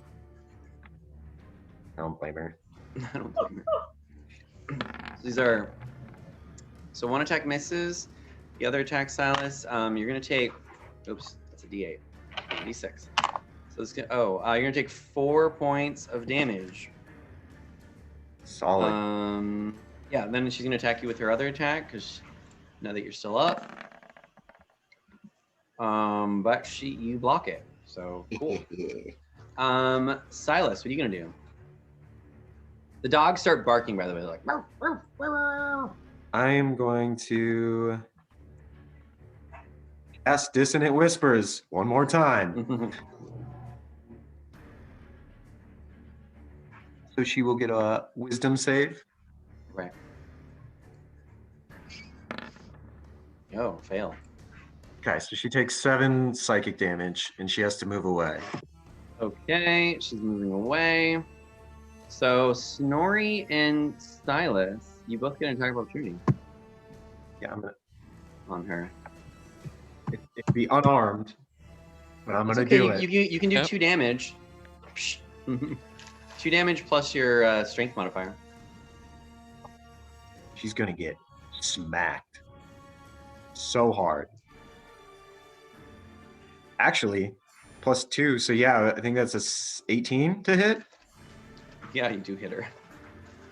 So And then What was- it's proficiency plus strength, or just strength bonus, or That's a great question. I think to get your proficiency bonus, you have to be trained in unarmed fighting. So you're right. So my first attack is it's actually just a 16. It's flat. that still hits. Okay. But So Chris, what- I think you get it. What's your strength, Chris? 14, so I get +2. Yeah, you still hit her. Sweet. So you just So what- still. So We just roll a d4 and have it. no, Plus because strength? oh, that's not a bad idea actually. Yeah, let's do that. So 1 damage, flat. 1 damage. 1 damage. Ow! Oh, nice. 4 damage for Chris because he has +2 strength. Oh, he's good at punching. He needs a dwarf. Okay. All right. Cool. Great. And then I will. Oh, I'm not selectable. No, you might have to change to the mouse. Oh, you're icon. right. I'm a goofball. I'm gonna move away. Move away. So, Wait, Chase, did you get hit? You need to make a concentration check for sleep, right? hold on. Sleep is con not save. concentration. It's Oh. just a 1 minute duration. Wow, that's a good spell. It's a really Okay. good spell because it's no save. So Cool. Arid, what do you want to do for your turn? yeah, I'll move over here. I'll cut Saphira free. Okay, so that's hook. That's your action. Any bonus actions or moving at all? I'll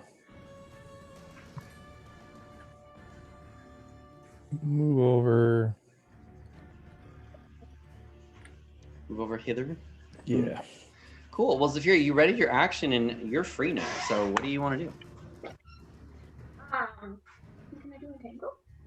You couldn't? Yeah, you Should I 100%. do it on her? She's pretty dexterous, so she might get free, but you can also. I don't know. Well, yeah. I mean, there's no reason you couldn't. Yeah. So yeah. Okay. I'm going to cast Entangle Okay. on Torga. Okay. So she's gonna make a dex saving throw, I assume. Mhm. Oh yeah. Oh, she failed. So she. Was or restrained be and her movement is restrained. 0. She's restrained, which I believe means you get advantage on attacks against her. Yes, and she gets disadvantage on dexterity saving throws. I think she gets disadvantages on attacks, maybe. I forget. I'll have to look it up. Believe so. Yeah, it really sucks. So she's restrained, and she gets to start it. She gets to do it at the start of her turn, basically, or something. It's in the chat. When you cast a spell, a creature restrained by the plant its can use an action, action. spend Yeah. strength. Okay. Use their action. Okay. So, all right. Whose turn was it? Was it Snorri's turn? And you should Oh yeah, move over. I'm gonna move towards my weapon. Sure. I was Yeah. just moving towards the weapon. One more. Okay.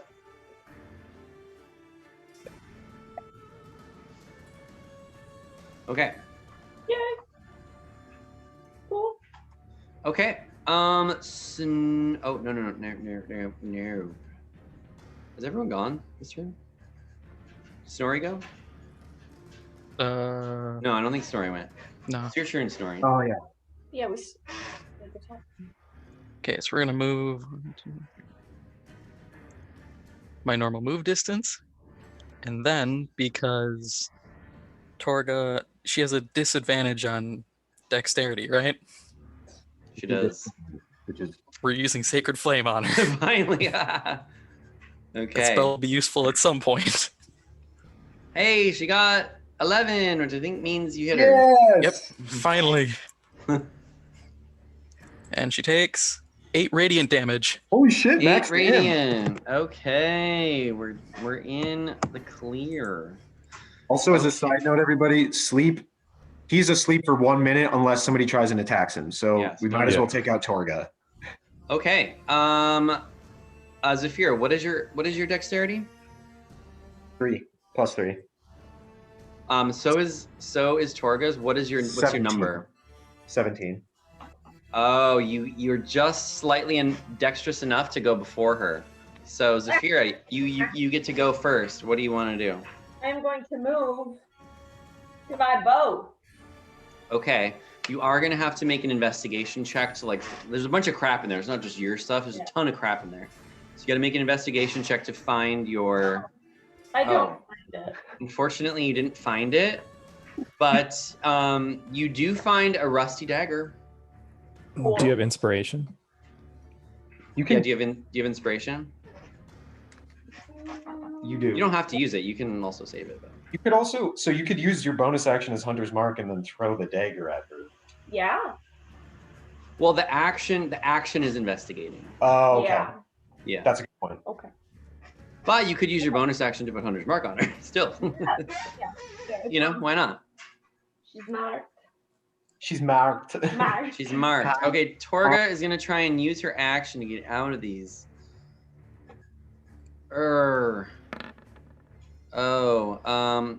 know what? I did dexterity last time. Maybe her strength is more. Let me see. Oh wait, Bandit Captain. Whoops, wrong one. Okay. Oh my. Okay, so she got 14. Is that enough? That succeeds. She gets out, but that's her action. She's gonna take a bonus action to. Well, she can't really do anything with bonus action. She's gonna move here. Oh, you know what she's gonna try? She's gonna bonus action. I also house rule that shoving is a bonus action because I feel like it should be. She's gonna bonus action shove Zafira. Not like it matters. Okay, Zafira, give me a strength check.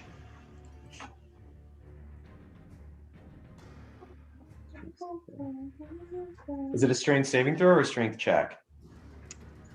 Let's do. We can do strength saving throw. I think that's fair. Oh, 19. you do not get moved. Do not get moved by this dwarven woman. And Torga screams, "You bastards! I'll kill ya!" Good luck. Okay, Silas, it's your turn.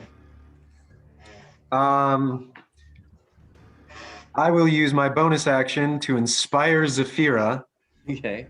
and then I will use Vicious Mockery. Okay. You're so tough. Well, we'll show you just like we showed Sefik. She glares at you as you say his name. Okay, so she takes 2 psychic damage, but she has 2? disadvantage. Her next attack has disadvantage. Okay, remind me if I forget. And then I will 4, 5, 6. I'll move here. Okay, Aaron, what are you gonna do?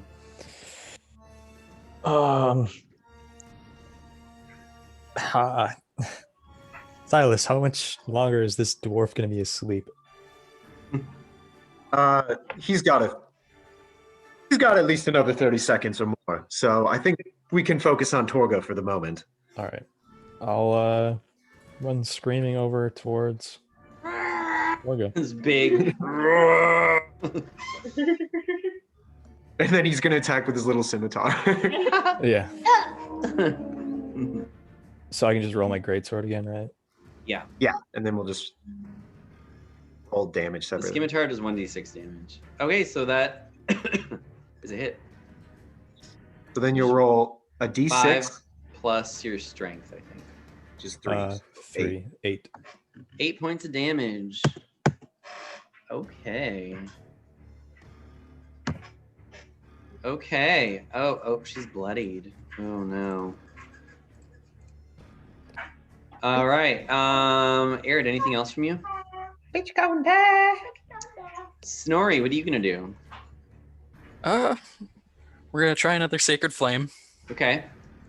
She's not restrained, so she doesn't get disadvantage. Let's hope. Yes. 13. That's the same as my save DC. So then So she I don't made know it. if that. Yeah, means she makes it. Oh well. Yeah, unfortunately. Then we'll just move. Okay. Yeah, we'll Move just there. up. Okay. All right. Top of the round. We've got Zafira. What are you gonna do? Wait, so what do I have? I have a rusty dagger. You have a rusty dagger. Yeah, I'm gonna try and cut her. Okay. Yeah. Yeah. Yay! Should I? Just the dagger. Just dagger? Yeah. Plus Hunter's. It does wait. -1 damage because it's rusty. So she does So- 4. So she does 8 damage with Hunter's Mark. Oh, okay. Okay. All right. Cool. Torga is going to wildly swing at. Yeah, she's gonna wildly swing at Arid. He's the more menacing person. That's 1 hit, and then that's another hit. Yeah. So she hit you twice. So 2d6 plus 6. So that's gonna be 9 plus 6 is 15 points of damage to Arid. Oof. And then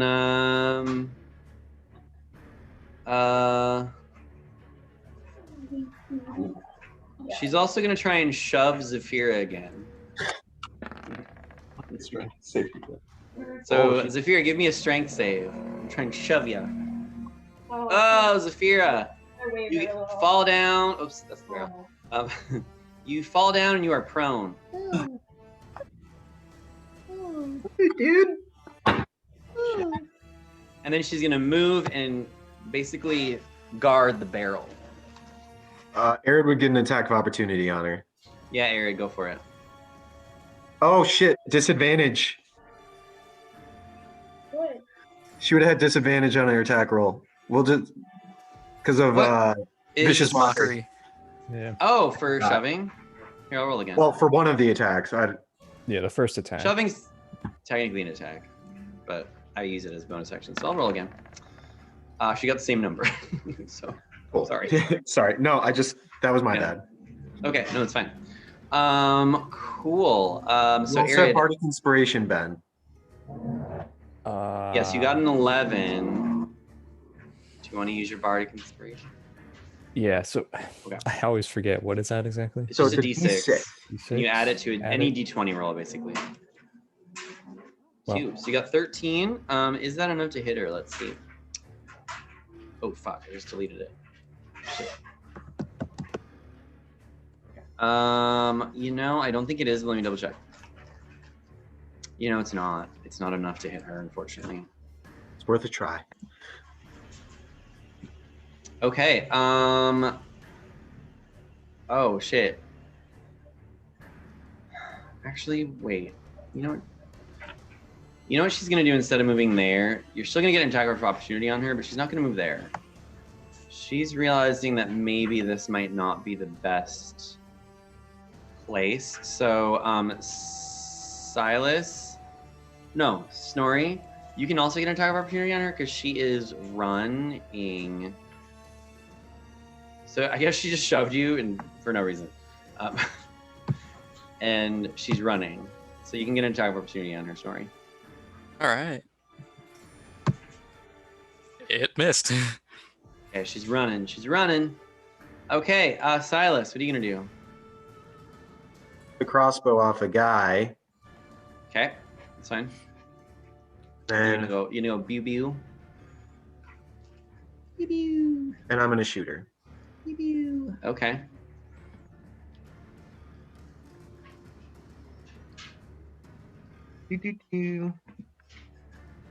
Okay. 10 damage. Oh dear. Oh dear. Okay, you kind of Hold shoot her up. right. You can. Did we skip my turn after Arid? You cast Sacred Flame, right? I'm just And then trying you to moved think. up. Yeah, you cast Sacred Flame and then moved up. Oh, okay, I got lost in the turn order. I know, it's a lot. Okay, she actually falls down because you hit her in the back with a bolt.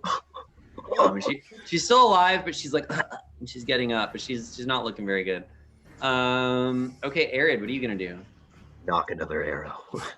She's at the edge. I'll charge after and Yeah. take a swing. Okay.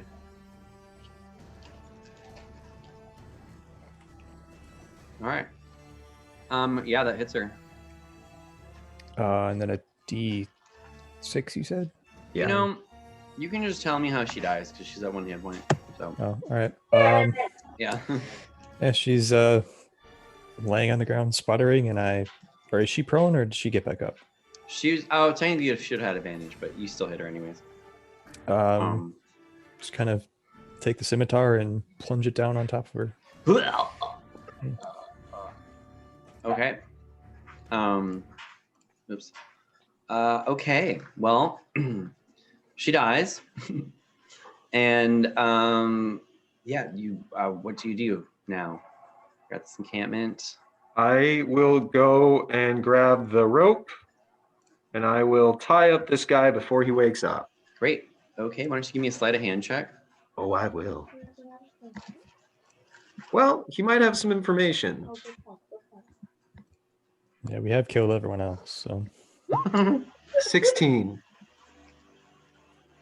Sleight of hand to tie him up. Okay. So yeah, you tie him up pretty well, and it's pretty easy because you got those things. Okay. So yeah. We'll reclaim our items from the barrel. Claim the items. You find some other rusty weapons if you're interested, like rusty scimitars, rusty spears. How much are they worth? Rusty weapons really aren't worth anything because no one wants them. But Okay, well, I'll take them. We'll take them all, and we'll bring him back to Dugan's Hole and give him to the citizens. Oh, okay. Okay. So that they have stuff. Sounds good. You do find 2 vials of a strange liquid. I have a spell that can do this. But you're not quite sure what it is, at least right now. Unless someone is proficient in Arcana, then maybe you can try. I mean, Oh, I'm I will be. proficient, I believe. Are you proficient in Arcana? Then you can go ahead and make a roll. See if you know what it is. Oh no, I'm not. I'm Oh. dumb. Yeah. Will next level when I get 3 proficiency skills because of my class. Fancy. I suppose we'll check her body. Sure. Well, obviously she has a crossbow, and she also has a scimitar, not rusty. If you want that. Let's see. She also has 3 days worth of trail rations. She has. Oh, actually, she has 65 gold pieces on her. Sick. And she also has some silver earrings worth roughly 30 gold pieces. Yeah. So if someone wants to mark that down somewhere. Got it. yeah. Yeah. Chase, if you're the record keeper. Yeah. Mhm. And in the okay, so yeah, so no one's proficient in Arcana, so you just don't know what these vials are. I was gonna cast Identify. Yeah, you can. You wanna do that? Yep. Okay, well it's Alchemist Fire. So here, I'll just find Alchemist Fire. which basically is a substance that you can throw and it will set fire to any. I think it might even work on water. You can just like throw it and it'll just start burning, no matter what. Like it just catches. It's basically like napalm. Yeah, It exactly. just burns no matter what. So here, I'll post it in La Chat. So that should be Alchemist Fire. Yeah, so there's 2 vials of that, which can be lobbed. And yeah, and it does 1d4 damage. And then it sets things ablaze. So you found some Alchemist Fire? Cool. Okay. Then what do y'all want to do now?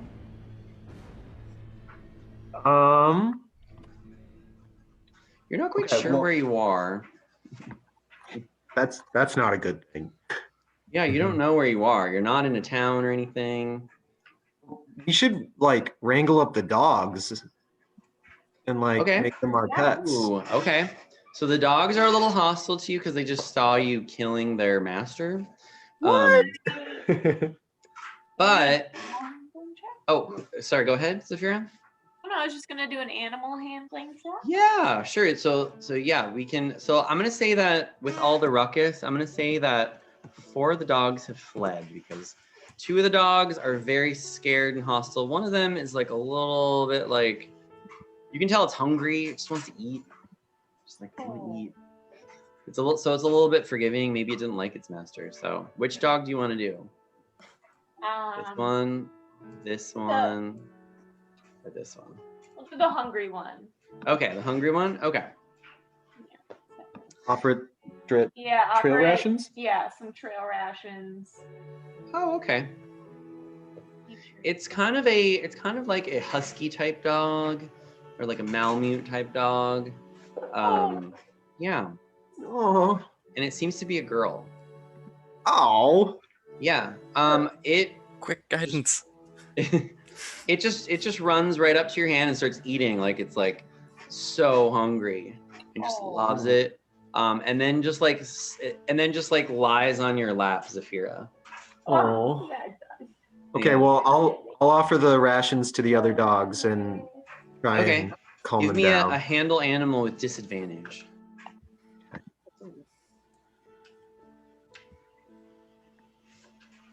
Oh, it just keeps barking at you. It's showing its teeth too. It's like, you're like, oh, maybe not this one. And this one kind of runs off because it's just pissed or something. You can tell it probably didn't have a good life. Oh. Okay, anyone else want to act? Snorri or Arid, do you want to do anything? I don't think I want anything to do with dogs. I'll try an animal handling check. Okay, on the other dog? Okay. Yep. So give me a handle animal at disadvantage. I'll give him bardic inspiration before he does. Ooh, okay. So that gives me, what, a 1d6 extra on it? Yeah. On any check, technically, but yeah, you'd probably want to just roll disadvantage and then... Okay. Then toss the 1d6 on it? Yeah. Nice. Oh, look at that. This one's a pure white... with these piercing blue eyes. It's a boy dog, kind of like a Samoyed basically, and it's really cautious of you, and it takes you like 20 minutes, but it eventually just eats out of your hand, but like takes it and like runs away and eats it, but then it's still kind of hanging by you guys, but it's kind of far away. It's like scared of y'all still, but it's like intrigued almost. If you know what I mean. But it's really shy. Mm-hmm. Okay.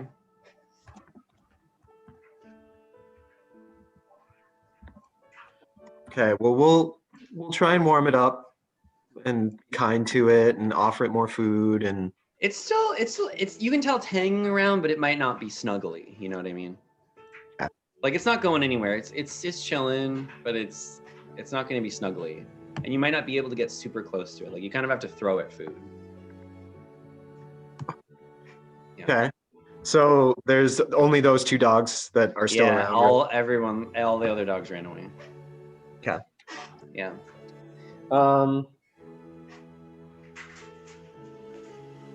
You also find a bag, or what you presume to be a bag of dog feed. Oh. It does weigh 10 pounds though, so it's a little heavy. Taking it. Taking it. And it's enough for 30 servings. Ooh. Dang, nice. 30 servings. We're gonna give these dogs good lives. Good lives. Okay. Yeah. One's all white with blue eyes. Call him White Walker.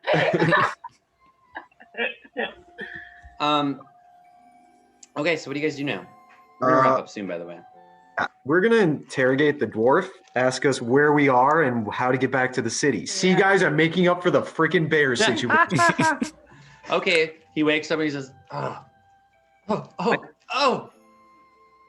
please he'll please don't hurt me. I'm so Close sorry. to his face. Please don't hurt me. I'm so sorry. I'm so sorry. I was just doing it for a job. It's nothing personal. Please." I Whatever suppose there'd you be no want. reason for us to hurt you if you led us back to the town. Oh, okay, give me a persuasion check with advantage. I love this music. This is awesome. Dude, it's taking forever to post. Okay. 12. I suppose I could do that. Of course. As long as you promise to let me go, you'll never see me again. I have no interest in this. I'm sorry for what it's worth. There's not many jobs up here, and I have a family to feed. Make an inside check. Okay. 16. He seems pretty genuine. He's like pleading for his life, and you can tell he's like, he just really just wants to go back. He wants to just go and like not create future drama. Yeah. All right, well, here's the deal. You never take a job like this ever again. Fine, I'm sorry. You take us back to the city, and we'll see how things turn out. Fair enough. Please just don't hurt me. All right, Please. get to your feet, and I'll cut Okay. the ropes at his feet, but I'll keep his hands bound. Sure. He says, "It's this way." And he basically, oh, go ahead. What is the name of these dogs? Do you have names for them, or do you just... He says, "I don't know that they were Torga's dogs. I can't remember all their names." Okay. Well, we'll try and bait the one that's kind of standoffish to follow us. It's still following you. Yeah, you don't have to. It's still following you. Cool. All right. Yeah. Well, let's get back to the village. Okay. Now, Mr. Dwarf, what's the Cephig situation? Oh, Zevik? Torga wouldn't let us know much information. She said we only needed to know that we attacked people that they told us to attack. And those people were bad. But Cephik always scared me. He was so strange. Like he wasn't human or something. I was very scared of him. But he never threatened me. He seemed preoccupied with something. Not sure what. But we did kill a few people. But they told us that they were bad people. All right. Oh, and before we leave, I'll take Torga's head. Oh, okay, smart. We need proof, and Cephig is Smart. dead and gone. So Torga's the best bet we have, and I'll take any like emblem she may have of her, if she has anything. But definitely the head, and I'll stuff it in a sack. Okay. And then we'll keep going, just like per usual. But he is dead, correct? He is Cephig? dead. He is dead. I've never seen him die before. I don't know how you managed to kill him. Well, let's he- just say my but he friend did, here is he in his died. stone. I give a little glance to Saphira. All right, well, I'll hike us back, and once we get back, before we get into the town, I'll look him dead in the face, and I'll give him a deep glare into his eyes. Okay. If I ever catch you doing anything unsavory like this again, we will find you and we will kill you. Wait, hold on. You're not back to the town yet. I suppose. Yeah, you're not back to the town yet. Hold on. So, but yes, okay. You can still say that to him. I will. But yes. he's still guiding you back. And so, as he's sort of guiding you back through these forests and whatnot, you come across these large paw prints. Okay. Shit. And you notice that the paw prints, like with each large paw print, there's blood or something. Yeah, there's blood. And the dwarf goes, Oh my! Do you want to follow these tracks, or should we take a different route? I'm afraid I don't know any other way other than to follow these tracks. Essentially, they lead right on our path. Essentially. Well, maybe we should take a quick short rest before we proceed any further. okay. Yep. Agreed? Okay. I'll use Song of Rest while we rest. You can tell, actually, everyone, why don't you give me a perception check, everybody?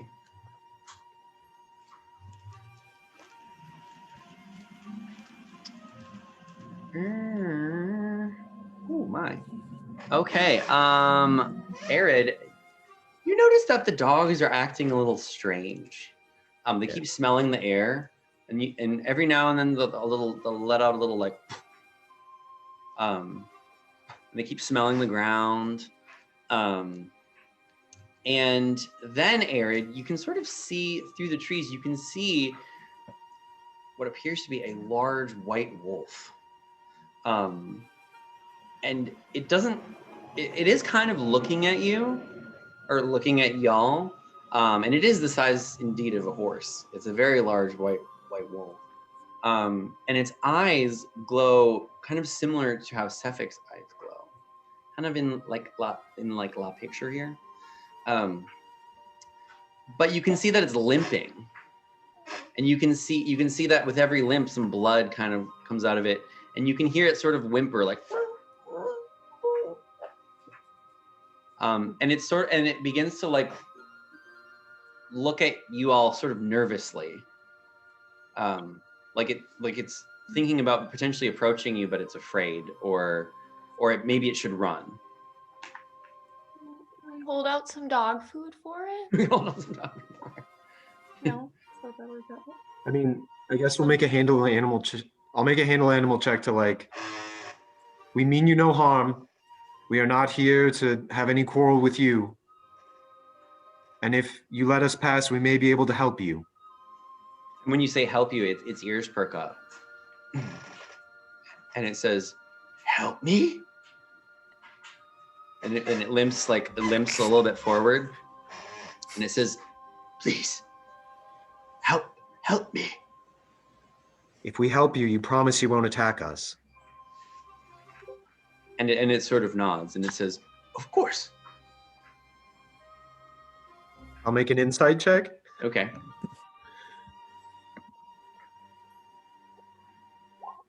Not great. Okay. I think anybody can answer. So then all of a sudden, it rears its head up, and it emits this like intense howl that sort of shakes your heart. And you can see when it does so, a large plume of like frosty material goes up into the air. And that, my friends, is where we'll conclude our adventure today. Damn.